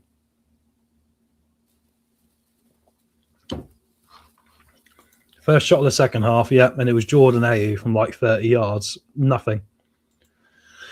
I didn't expect much from this game, so happy to hold on for a point. Probably a fair comment. I mean, they are sort of a playoff contender. I mean, I don't think a point's a disaster, is it? We are up their end, though, with 1 minute to go, so who knows? Maybe we'll pull off a miracle. Thomas is coming inside. If only he could hit it on his right, that would have been a great opportunity. Silko Thomas hits one. Oh, the goalkeeper parries it. Silko Thomas, guys, just hit one low and hard, curling towards the bottom left-hand corner of the goalkeeper's goal. He's got down and parried it. It came through a crowd, sorry. Good effort from Silko Thomas there. If that had gone into the bottom corner, my word, guys, that'd have been bedlam here. I probably would have coughed everywhere. 30 seconds of the 5 minutes of added time to go. Looking more and more like it's going to be a point. Jordan Ayew's trying to battle through here, though. He's going to lose the ball, unfortunately. He nearly got all the way through to being one-on-one with the goalkeeper. Now Bristol City trying to launch a counter. Nelson has gone in there and clipped the forward Armstrong. The referee's given nothing. Armstrong stayed down. I think with Nelson already being in the book, that would have been big trouble for him if it had been given. So I think we'll be quite happy to see that that one didn't go against him.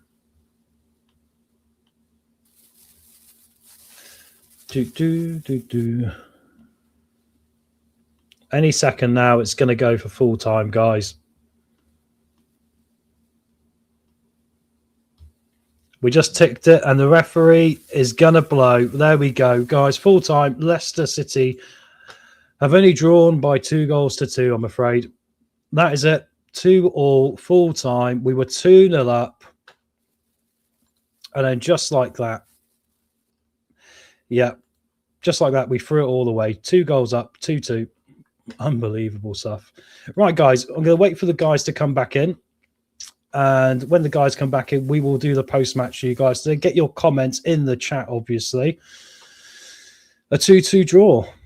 What does this mean for Marty? What does this mean for us? We'll get the boys in just a second, guys.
Yes, guys, welcome back to the post-match. Welcome back to Wayne and Jim. Oh, boys, Sometimes football's a game of two halves, isn't it? I kind of feel like that was a half a game, and that was entirely it from Leicester. Even the first half wasn't that much. Wayne, let's come to you first, mate. Welcome back. I mean, we should talk about it in order, but what was that second half, mate? I don't know. I'm not speaking to Jim anymore because he got the good half at half time talking about it. He got the 2 goals and I got to. I mean, that is surreal. That's a real head screw. What has Marty said to that team to produce that level of not only performance but disorganisation? Yeah. It's like all professionalism went, and that's like I played for pub teams that are more organised than that. Yeah, comment here from Kevin. Lucky we were poor. I mean, Jim, what's your thoughts on the second half, mate? We'll start at the rear of it today. I wish we'd have gone home after the first half. It was dreadful. I mean, that was one of my, I'll tell you now, that was one of my 3 takeaways. It was a tale of 2 halves. You said it exactly. We had nothing in the second half. We were just absolutely dreadful. Wayne and I talked about this is Marty's chance to have a big halftime speech to continue to get them fired up so they could, put a couple more goals in and finish the game. But they finished themselves. We were absolutely dreadful. And we had no purpose, no organization. We had nothing. Yeah, Wayne, what do you think about Marty after this game? Because there seemed to be a little bit of a flourish after Derby almost. So at the start of the Derby game, things were looking a little bit more positive, right? But I kind of feel like you step 1 foot forward, then you take 2 steps back the next game. And there seems to be a cycle. What is your thoughts on Marty right now at this moment, Wayne, after that? I just can't understand the tactics of the second half. I can't understand it. Because there's no doubt about it. I don't know what exactly the stats are, but if you sit back, especially that deep for 45 minutes, you are going to concede goals. And if it wasn't for Jakob, could they have got 3 or 4 goals?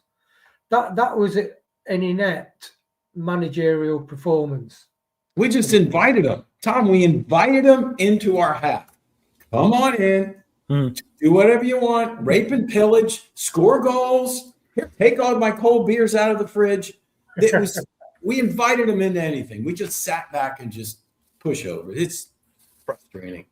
Yeah, it is a frustrating one. I was the same. I was sat there going, in a minute we might get going. But it kind of felt like, to me, irrelevant of being 2-0 up in the first half, guys, and I'm not sure if the chat feels like this, it kind of felt a bit of a false start. It kind of felt like we didn't really do a lot to get to 2-0. We took the 2 chances we had. And after that, we were just devoid of ideas. I have wondered at times with this team if that's going to be the level of what we can do this year. But I think the second half, the application, Jim, was falling back into what we've seen before, where heads started to drop a bit. Do you still think, Jim, there's a problem with this group going back to last year? Maybe playing this system where their heads drop and they can't seem to get themselves back going? Well, I mean, that in itself starts with the manager, without a doubt. He's got to at least keep them looking forward and not dropping back in not just in position, but in mentality. And that's what I told Wayne. I thought for sure he had his golden opportunity. I don't know if it's a carryover from last year. I just know that Marty continues to have opportunities to show something different with his leadership and his direction. And this is the perfect opportunity. You're up 2-0. You kind of work through a weird first half. You came across, like you said, you were fortunate when you got the right call for the PK. We got another goal, a pretty link-up goal. So here we were sitting 2-0 when they actually had more scoring chances than we did. So how do you manage that, Marty? What do you do at half? You didn't do shit. It was just frustrating. I don't think it's carryover from the players.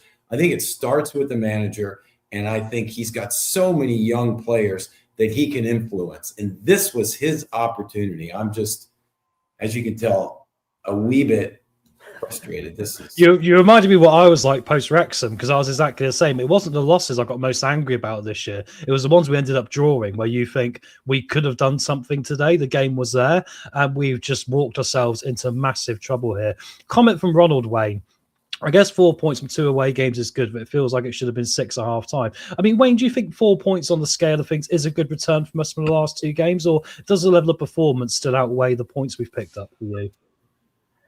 I think, yes, 3 or 4 games ago, we would have jumped to getting 4 points against Derby and Bristol.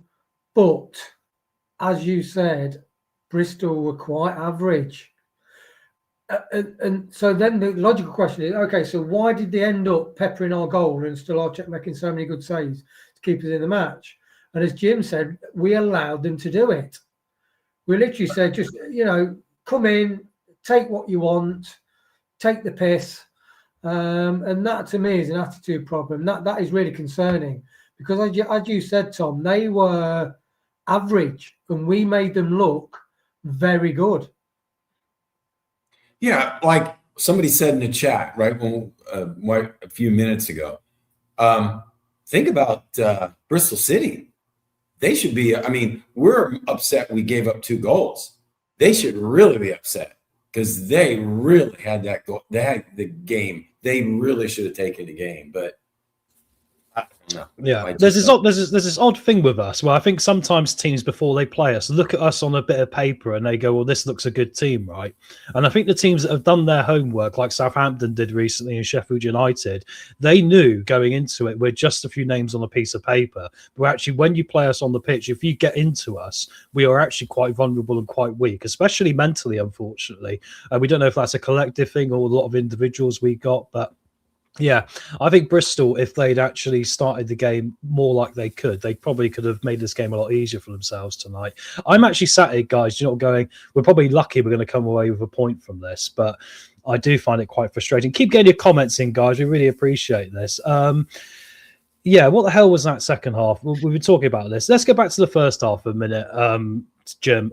So the first half, we talked about a lot of it at half time, but the referee, to me, seemed to be struggling a bit with the level of game almost. There seemed to be like he wasn't giving certain things, like, because in football there's a lot of cynical fouls, isn't there? He wasn't giving teams a lot of lows. There was a lot of little things he was giving probably the opposite way, which was upsetting both sets of fans as well. Scott Twine of Bristol City was getting quite upset along the way as well with some of the decisions. Do you feel the first half the referee kind of edged it for us just by some of the decisions, you think, with the penalty as well? Or do you think that it was just us taking our chances? Well, I do believe there were times in the first half that the referee almost looked clueless as far as he was not only decision challenged, but directional challenged. Because there was sometimes I thought that we should have got the foul and he gave it to them, which is why they were upset. And I think the flip side, same way with us. I think the PK, as I said at halftime, should have been a penalty. So I had no problem with that. But there were times that I just think he didn't have full control. I don't want to blame this on the referee because certainly as the game went on in the second half, we did whatever to ourselves. But it was just a strange first half, Tom. Yeah, I think that's it, isn't it? And Wayne, like, transitioning this back to the second half as well. I mean, the only thing interesting I will say about the second half is Marty's substitutions. Well, I don't think he got a lot of them right. He did something quite interesting today. He changed the formation when James came off, which was quite a shocking decision to bring James off. Whenever he comes off, it's generally a bad reaction from the fan base because he's become our engine. If anything's going to come out from the midfield, it's going to be from Jordan James, right? So for him to take him off and then go for a 3-5-2 matching Bristol City in the second half while having the 2-goal lead, do you think that was quite a bold move from him today? He got that right or wrong, Wayne? I don't think it was. The way the second half played out, I don't think he did get it right. If he got it right, we'd have come away winning 2-1. But it is interesting, JJ going off. So when you're in trouble, you need people with character to help steady the ship. With JJ off, it was one of those like, what the hell? What's going to happen if it carries on? And that's why one of the main reasons why the second half carried on, and we just couldn't get in the game. We couldn't hold the ball, keep the ball. And Nelson made the interception for their first goal, and then they just reacted quicker. And that was literally all of the 45 minutes in the second half. They were quicker, they were more hungry. It's almost like Marty said, just go out, we've got this game in the bag. Just run around a bit, play like you're hungover on a Sunday morning, smell a Southern Comfort on your breath. That's what the game was. It was 10 players running around with lack of formation, lack of leadership. It's almost like, get the young kids. And if you ever got young kids or nephews or grandkids, and the young kids play football, there's all those kids are chasing the ball around. There's no structure. Yeah. There's no idea of what they're doing. They're just chasing the ball. That's all they can see. And that Leicester reminded me of that in the second half. It's like we lost our professionalism, we lost our head. And why can't that team or manager get hold of that and regroup and try and get some control back? And that to me is quite alarming. Yeah. It was like we were playing a man down the second half. That's what I felt like. And with that sky cam they had, as you said, when we were talking in the first half, that the view was so high, you can see how deep we were playing and how we were inviting them. But I swear it was like we were playing a man down. All we were doing was just defending like we were a man down. And it just made no sense to me. No, I mean, all we did was we were just trying to clear balls out, but we didn't have any purpose with them. They were just going into, to be general second pickup balls for someone, and Bristol City was picking the ball up. They had all their players in our half for the majority of that half, and that isn't us being dramatic. That is like what you can see from the camera. They had us penned right back. And the thing that gets me about it, boys, is tying into what Wayne was saying as well. Marty's been there a while now. He's not been there for 2 minutes. We should have a plan with what to do in these situations. Any football team worth its salt in this league is going to have times they're going to come under pressure. How you deal with that pressure and how you navigate it and how you excel under it is what's going to make you a very good footballing team. And I think this is where Leicester are falling down, because we've seen this happen many times where teams are having to go at us and we don't seem to have a plan B, a plan C. We barely have a plan A in regard to how to deal with the ball. Wayne, over to you, mate. Yeah, just thinking, I double checked. I went on the BBC app and just double checked Bristol's lineup. I thought I was going to expect to see De Bruyne, Rodri, Gundogan. Oh no, sorry, not playing Man City, because it looked like we thought we were playing Man City, and we needed to, get 10 men behind around the 18-yard. That is just sacrifice football. Yeah, and it's frustrating for me because I felt the best they had to offer was just whipping balls in towards the near post half the time. It was all stuff you can deal with, but the volume of it that we were facing was going to be what, got us unstuck. And if it was in the Premier League, we'd have probably lost this 5-2 when being 2-0 up. But luckily, because of the Championship, perhaps it's not been, we've not been as unfortunate in that way, but it still feels like there was a big opportunity missed today to follow on from the Derby performance for me and add a bit more of a solid foundation to that with this group. And I think, ironically, just a few days on for that, lads, there's still more questions coming out from this for me than answers. Jim, for you, do you think right now in this moment after that, Marty in or Marty out? Because even though we got a great result against Derby last week, the limitations still seem to be existing. So I'm going to ask you both the question now before we get into player reviews and man of the matches. Marty in or out for you, Jim, and why? All right. Excuse my explanation. I'm not a man who likes to just jettison your managers. I think it's disruptive to your team. Yeah. I think at one point it almost like throws in the flag.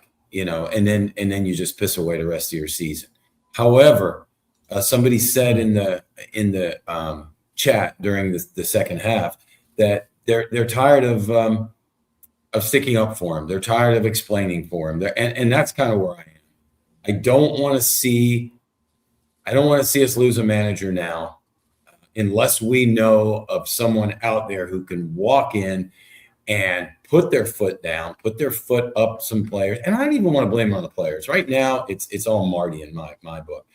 So I know this sounds kind of contradictory, but I don't like sacking the manager, especially when we on the verge of, we did get 4 points. But God, he's just not doing anything that tells me he has a clue or a plan. So I don't know. It's a poor answer. But I don't want him sacked to destroy anything that he's built with these young players, because they're the ones. I think some of these other players, the Vestergaards, the Chowdhuries, the ones that have been around, they've seen it. Okay, we've been through that. We've seen this movie before. But the young players, especially the ones that maybe were listening and trying to, hold on to a hope, I think you just destroy that. And then I think we spiral down. So as much as I hate it, I'd say no, only for the team. Yeah, for the moment, for the bit of stability, perhaps. I mean, as long as we stay up, I mean, and we got. Right. I mean, the thing that gets me is that I think the signings he's made have been generally, like we've all said, not too bad. I think JJ's looked a real good signing for us. If he gets more players that he can bring in, perhaps there might be something there. But I'm still worried about his limitations. Wayne, what's your thoughts? I've just seen a nice comment here at the bottom from George. I don't see teamwork. A lot of people say stuff like this. Kevin's saying out. I mean, this isn't a knee-jerk reaction to us dropping 2 points for me. This is just a general overlying problem that is hovering behind the scenes, and we're seeing almost us hitting a wall with how far we can go potentially with this manager. So, Wayne, are you in or out today? I'm in, because although a lot of even Cooper, I think Cooper should have been given a bit longer. It was, and I do think, some fans say he definitely would have took us down. I'm sorry, nobody can say that. You cannot say after sort of 13 games that manager will take you down. We were at the playoff zone when Cooper was sacked. So I'm more giving people a chance. And I do agree with you. I do like his signings and the ratio. I really looked into the signings. So if you spend sort of 20 to 30 million, you have a sort of 50% chance of success. If you go to spending 30, 40 million, your success goes up to 40%. And the lower down, you are taking chances. It's a gamble. You're hoping that players will develop. So to get 3 successful signings out of 5, loan players as well, I think that's very good return. But as Kevin said in the chat, taking JJ off to put Daka on, who literally, if you had Daka in the Oxford Concise Dictionary, what's the explanation? Runs around a lot, nowhere near the ball, is completely ineffective. Doesn't matter whether his stats say he's covered X amount of kilometres in half a match, probably more than players do in the full match. He's never near the ball. He's not effective in the box. So we needed to keep the ball. And Daka, the ball, even when he got the ball played up to him, he could not keep the ball for 2 seconds. He lost it straight away. So then you lose the ball, they get the ball back, another attack. We lose the ball, they get the ball back, another attack. If you keep the ball, we have players that we could have introduced that could keep the ball. So him bringing Daka on, to me, is one of those. Yeah. Jim, you were going to say something? Yeah, and it's a shame. This isn't a thing right now about Daka. It's about piss poor managing and him coming in. Where did that move come from? And what did he see? And that's what I just can't fathom, his decision making on substitutions. I remember a couple of weeks ago we were like applauding his substitutions. Even last match he seemed to push the right buttons. But this is glaring. Like Wayne said, this is just glaring. What were you seeing? What did you think was going to happen with that move? I don't know. That decision making is too critical on what the repercussions were. Yeah, I don't think he tactically made the right decisions today. And I think that's an interesting thing with Marty. We're seeing a complete solid in. It'd either be 1 week he will get it pretty much right. And let's give him credit. There are some weeks he has. But I would say for every one he gets right, he gets 2 wrong. And those 2 generally have cost us quite a lot of points. Like Richard said, it, and Mart's not good enough. I'll beat around the bush. I got to say, I was out a few weeks ago, as people know. And I'm not one who likes to sack managers. But I see limitations that I don't think Marty can push beyond, because I don't think he's got it in him. I think he's a very nice guy. I don't really want to go around sacking managers. If we can stay up this year and then get a foundation for next year and then look at it again, maybe that's a sensible option here. But I would say, if things continue on this path, I think he will go, because I think the results aren't going to follow, right? We're not seeing what we saw in the first half against Derby. And have we seen a 90-minute performance this season? I can't think of one. I even think second half against Swansea we weren't particularly brilliant, but there's other times second half against Hull we were better than the first half. So we just can't seem to do it for 90 minutes, which is a big problem for me. Jim, let me take you back to the start of the second half and the goal for Bristol City. So loose ball gets played in. Nelson clears it away, ends up loose again. We weren't quick enough to get on the end of it. Bristol City, Sykes there, hits it in at the near post past the goalkeeper. Once again, Jim, was it a case of we just hadn't got out of the dressing room by that point? Only 47 minutes on the clock? It sure looked that way. I mean, not only didn't the team get out of the dressing room, those of us who did the halftime were hardly in our seats as the second half began, and they put the ball in the back of the net. Nelson did make a good clear, and then it was just like pinball, and we couldn't clear it. And I think it was a team blame on that, because they all seemed to have an opportunity to clear it but couldn't clear it. Yeah, not the way you want to start. Wayne said to me in the text, he said, "I wonder what their manager said, because ours didn't seem to get us off the right way, but they came out wanting it and did it quickly."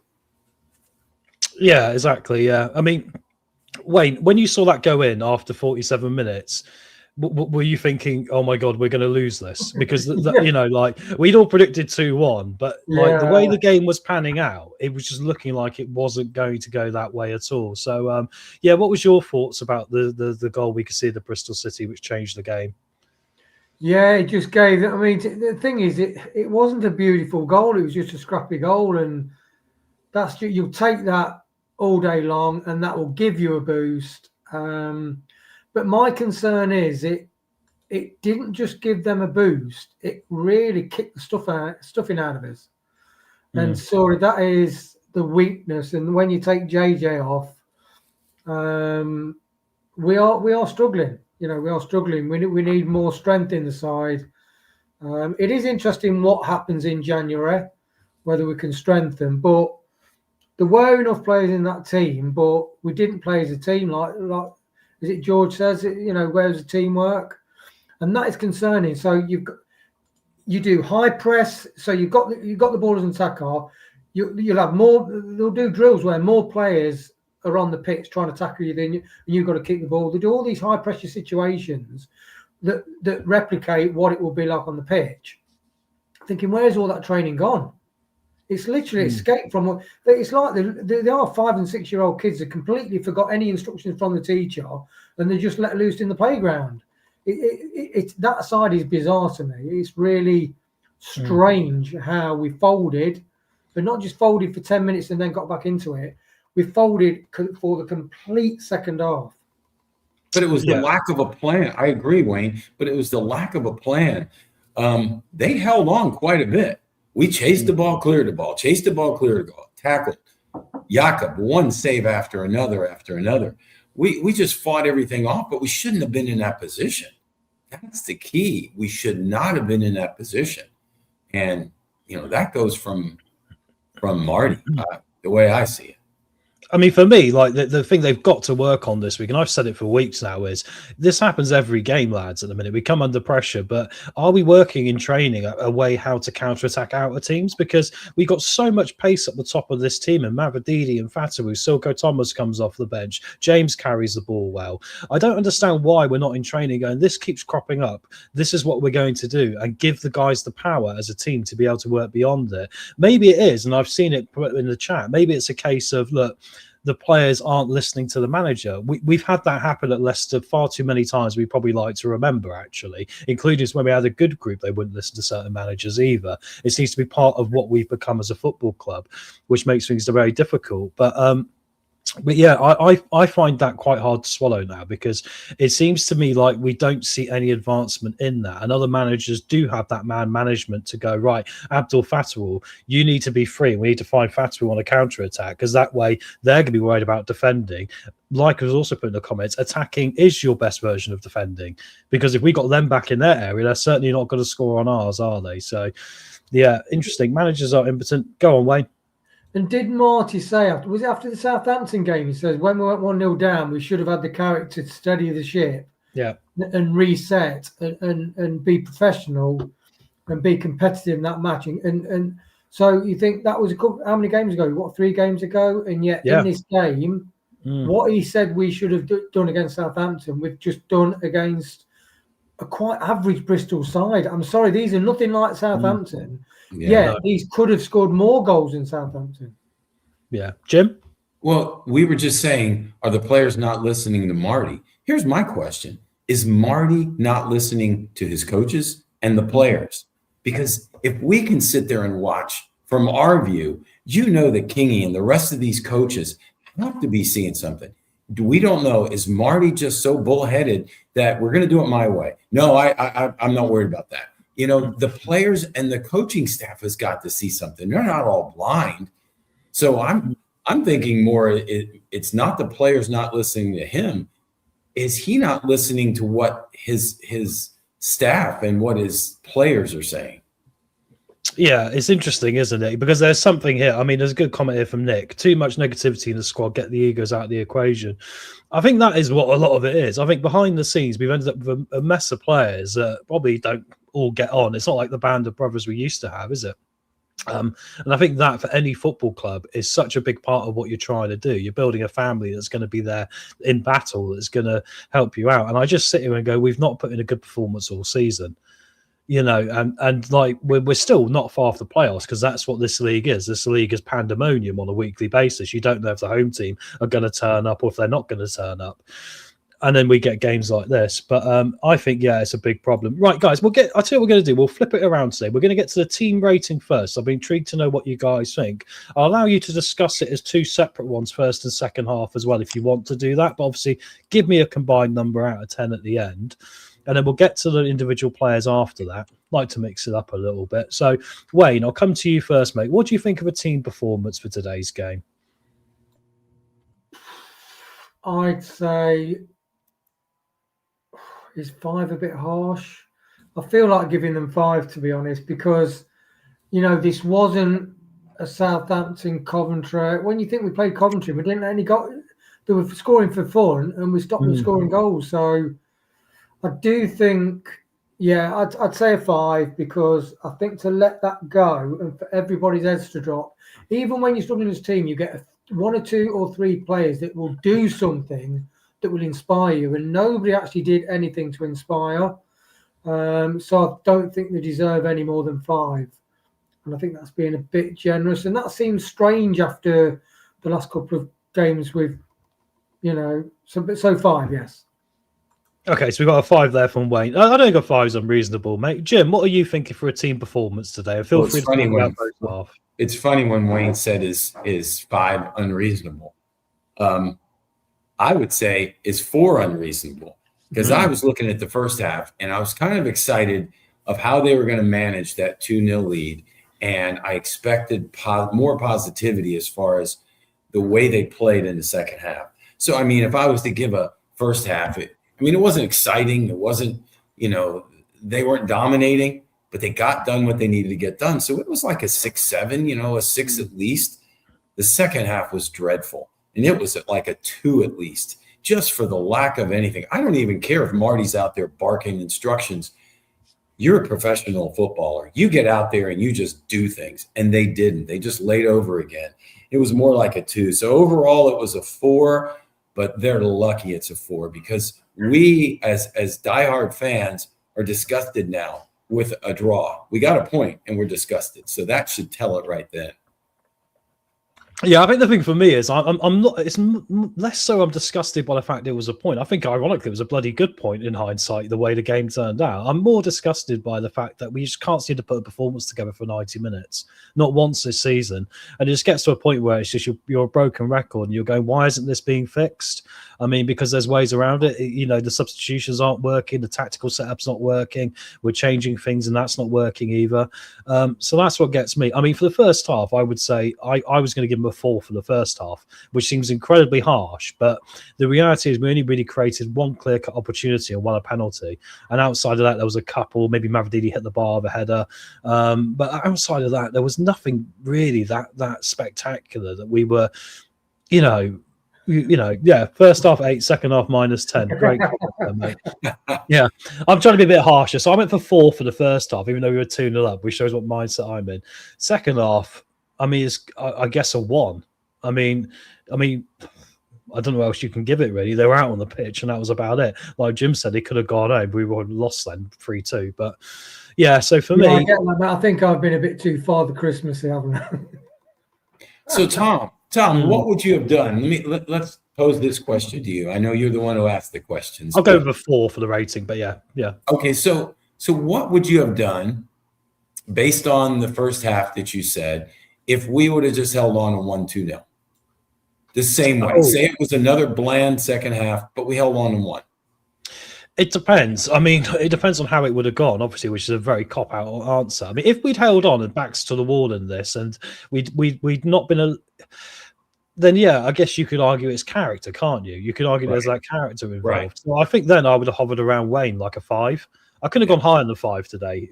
Even if we'd won 2-1, I couldn't have gone higher than the 5 for the level of performance, because I'm very much a believer that even if you lose games of football, your performances you're putting out weekly are going to average out to you getting the right results. And I think so far we've probably, at best, we're about where we should be, if not slightly higher, ironically, than what the level of performance is.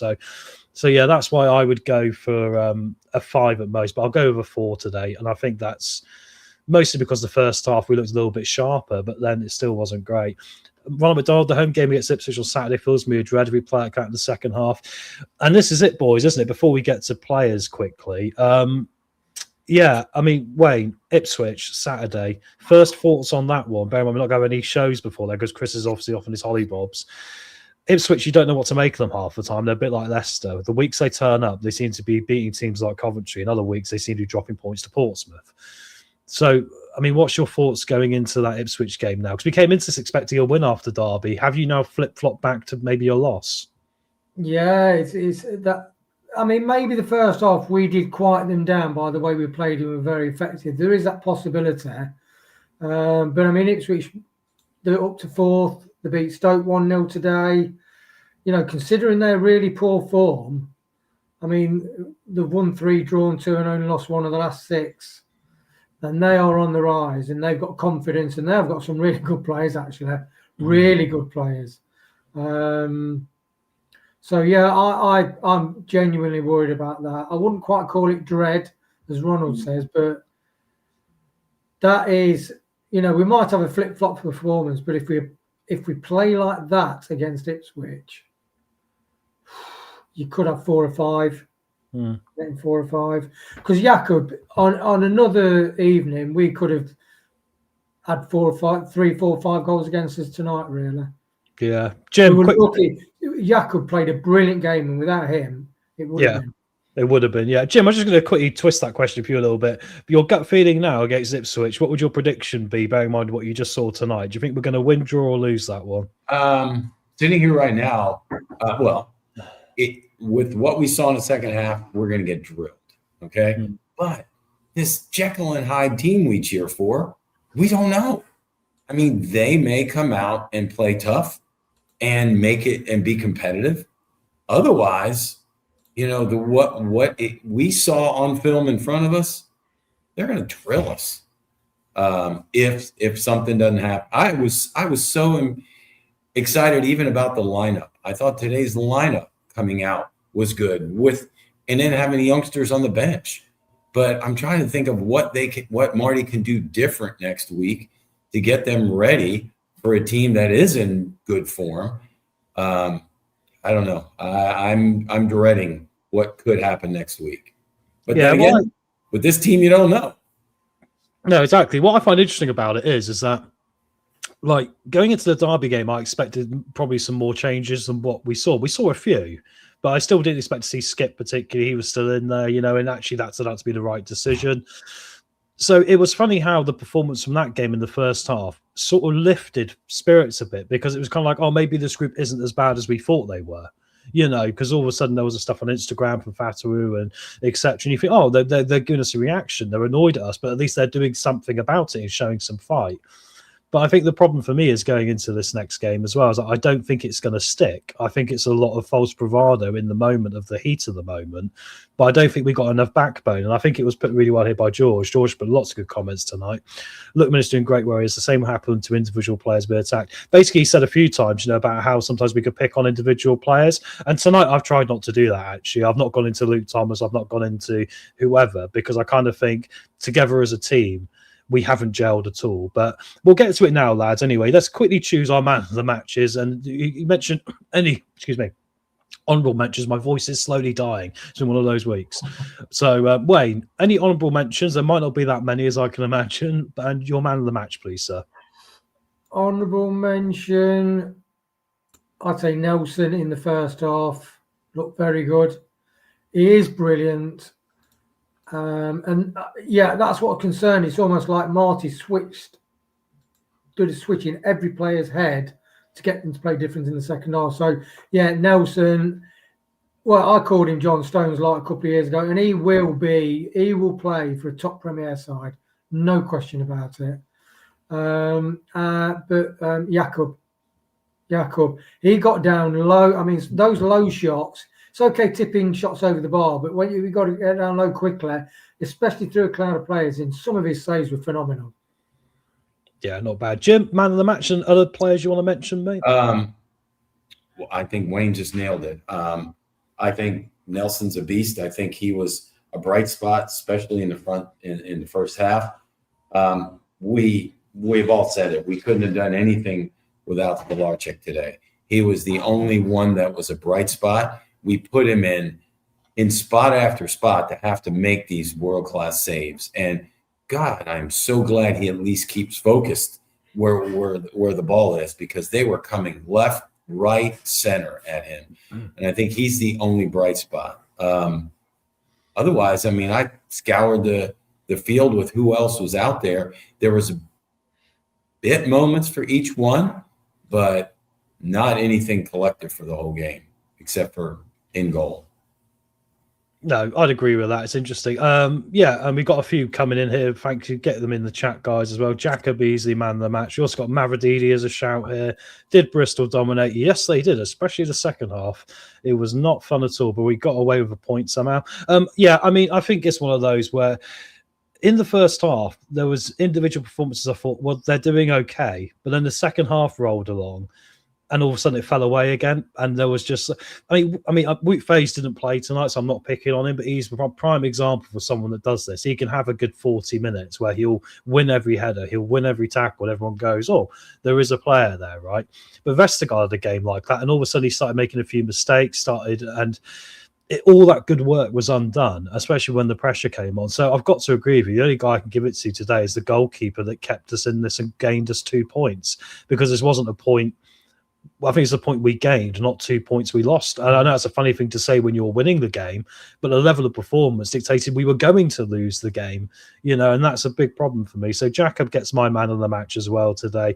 I think, without some of the saves he made, we would have lost that game. And it's a shame we're having to give it to him, because I think in the first half it was sizing up where some other players might have had a more positive effect on this one as well. Good question here. Who is our best captain in the squad when Ricky P is not playing? I think that's a nice question for us to sort of come towards an end on tonight, gentlemen, because we talked about the lack of leadership in this team. I've been on my high horse about Jamie Vardy at the start of the season, saying for the money I heard he wanted, it seemed daft for me for us to let him go, because that was experience you can't buy elsewhere, and leadership, behind the scenes. It was worth every penny for me, and a lot reduced on what he was on before, right? But I'll come to you first, Jim, and then I'll come to you, Wayne, because then we'll finish on you, Jim, and your free thoughts. All right. But Jim, when Ricky P's not playing, Hamza normally takes over the captaincy. Who else are you looking at in this team as someone who could potentially be that leader and captain for us? Because it is a big red flag for us, isn't it? It is. And, we as a group, and Chris included, is that what that guy's name who used to sit here, Chris? I believe so. We've forgotten about him. He's emigrated to Spain and calls himself Pedro nowadays. We do miss him, but we have talked, the four of us, all season long about leadership, lack of. You can wear the armband, but that doesn't guarantee you're going to be a leader. And the only person I would say has the fire and desire and shows it with his play is JJ. But he would need to take the next step and be vocal. He would need to get out and get in a teammate's face. He would need to, his play has shown the leadership, but he would need to be vocal. Otherwise, I don't see one. And I think some of the younger players, as they get playing time, could follow his lead, but they've got to stay on the pitch, and he's got to stay on the pitch. He keeps getting pulled. So if he is your leader, if he is your one that should wear the band, why do you keep pulling him? He's the only one that's got any fire and desire out there. Yeah. Wayne, what do you think, mate? Is there anyone who jumps out to you as someone who could walk into a leadership role in this team? Maybe Nelson. I mean, I seem to look at the back four and go, Vestergaard could be quite vocal at times, but it doesn't look like someone really wants to step up and take full accountability. Coley certainly hasn't. So what do you think, Wayne? Who is the leader of this team going forward? Yeah, I think JJ is the obvious one, but I do think Nelson, it's a bit early for Nelson. But I think if he carries on playing, he's definitely a leader because as John Stones was a leader. But I do like Vestergaard's attitude. When he got a foot in for a block in the first half, he was just like, yes! You know what I mean? Like that. So he was passionate about it. And he is in general passionate. But one person I do think would be a good captain, if he was a permanent player, would be Ramsey. Because he's super competitive, he's super skillful. And does that guy want to win football matches or what? He does not want to lose. Second best is not good. And that's what you want. You want somebody who will walk through fire to get that victory. So I think Nelson will be, but it's a bit early for him. But apart from that, JJ. Yeah, I think it's interesting, isn't it? Because we talk about Sunderland a lot, and I look at Sunderland and go, okay, tactically they're doing something quite special in the Premier League, but who was their main summer signing? Granit Xhaka. And they needed experience, and they knew they needed experience. It was showing in the Championship playoff final they needed experience. And that signing has changed everything. I would implore Leicester City Football Club and John Rudkin and whoever else might keep an eye on us to see what we're saying about the football club. Try and get a character in or some characters in the next window if you can, because it's very apparent we're very much on a rocky ship right now, and we need more people who are going to be able to get stuck in and start shoveling water overboard, because there's times it isn't that great. Gentlemen, thank you both very much for joining me. Jim, let's go over to you to finish up today's watch along with your 3 thoughts of the day. Hopefully there'll be some positive ones in there, mate, after 45 minutes from hell. Over to you. If you could humor me for a question, I'd like to pose this question to our very own football manager. What did I call him, Wayne? The football doctor? Yeah. Football doctor, wow. We know we've talked about Marty. Sack, not sack, whatever. Dukowski wrote something really well in the chat that Marty is pointless. Okay, Tom, you have the decision. It's on your shoulders. Nobody else. What would you do? What would you do? In regard to what? Firing the manager or fixing the team? Yeah. Oh, I would probably fire him and look to get a more experienced manager in. And then what would you do? Who would you bring in? See, that's the question. You fire him, you disrupt the team. Who do you bring in? I think we need to go a bit old school. I just think we've got a group of younger players. I think a lot of them need a little bit of man management on a personal, direct level. You need a good man manager. I think Marty is the sort of manager who's got a system and he wants these players to fit into a system. I want a manager. It's sort of like, like an Allardyce or a Warnock, someone who's going to be a little bit more experienced, not those names in particular, but someone who's got that quality of being able to get close to a player, someone who's going to tell Mavrodidi, for example, I want you to do less of this, more of this. I want you to stand here. I think there needs to be a little bit of hand-holding with this group because I think they kind of think they're bigger than they are at times with the facilities they're in as well. So for me, I would replace him. I'd replace him with someone who's got a little bit more man management experience irrelevant to tactics, Jim. Great answer. That's what I wanted to hear because I'll start with this. One of my first ones. Marty is not the answer. I think he's lost the fan base. I mean, just listen to us and look at the chat. He's lost the fan base. He may lose the team. And that's why when you posed the question earlier to me, I would gladly make the move, but I don't know who I would make the move to. If there was a clear-cut answer or you had somebody on your staff that could step up that that could lead them, that'd be a different story. So I think that's one of the things we learned today. He is not the answer. Next thing we learned is I guess Chris got off the hook because if we'd have got a W today, we would have paid for him to stay down in Lanzarote a lot longer. So don't tell him that; he'll take you up on it. I know, but no, we certainly miss him. But had we got the W, we would let him stay out for a while. Also, Tom's voice. I know you're saying it's a cold, but I did hear something about a grandmom who smokes 40 cigarettes a day. I heard you say that in the watch along, and I'm thinking, Yeah. I don't know what else to say to that, really. Yeah. It was It was a stretch today. It wasn't one that I can pull positivity out of it. We will live to fight another day, but next week we're going to have to really fight because Ipswich is coming hard and heavy at us. The good news is we'll be doing it together. We will. We're in the trenches together, guys. And when you're in a war with your own football team, you've got to have good people around you. Hopefully, Leicester City Football Club will look at our camaraderie and go, do you know what, lads? We need to get our heads down and get doing it here. I love this comment here. We've got to mention it once an episode. Pearson is director of football and a manager who listens. I think that's kind of it. We have Big Sam mentioned it. I think the thing is like we need a manager who's going to be hard with this group as well, don't we? I think there's been far too long that we've allowed things to fester. And this is why we end up with results like today, where you were 2-0 up and you've completely fucked it up. Excuse my French. Gentlemen, thank you both very much for joining me. Chat, thank you very much for joining me tonight. We got through number 2 of 3 with Chris gone on holiday. Hopefully he had a lovely evening. He was out having a meal tonight, so Leicester wasn't on his radar. So when he comes back, he'll be really excited to see how that second half unfolded. Only watched the first half. What went wrong? Everything in the second half. We were literally did not get out of the dressing room and we got pounded and we were probably lucky to get the point. Guys, if you can hit that like button again on the way out, we really appreciate it. Thank you all very much for joining us. Don't forget to hype. Thanks to everyone in the chat. Well said, Jim. Thank you, mate. You beat me to it. You got it, mate. And thank you, Wayne. Thank you, Jim, for coming on and joining me for this one. We'll be back for Ipswich Town on the Watchalong for the next live show, guys. So don't forget to have your notifications ticked there because you'll see when we're going to go live for the Ipswich Town Watchalong. And thank you all very much. Unfortunately, not the result we wanted. 2-2. Can we go back to winning ways and not have a Desmond 2-2? Look at Wayne praying. That's all we can do right now. Good night, everyone. Enjoy your praying. Thanks for watching. These videos are tremendous. You'd better like them too or I'll be back. This podcast is proud to be part of the TalkSport Fan Network. TalkSport. Powered by fans. That will conclude this evening's entertainment.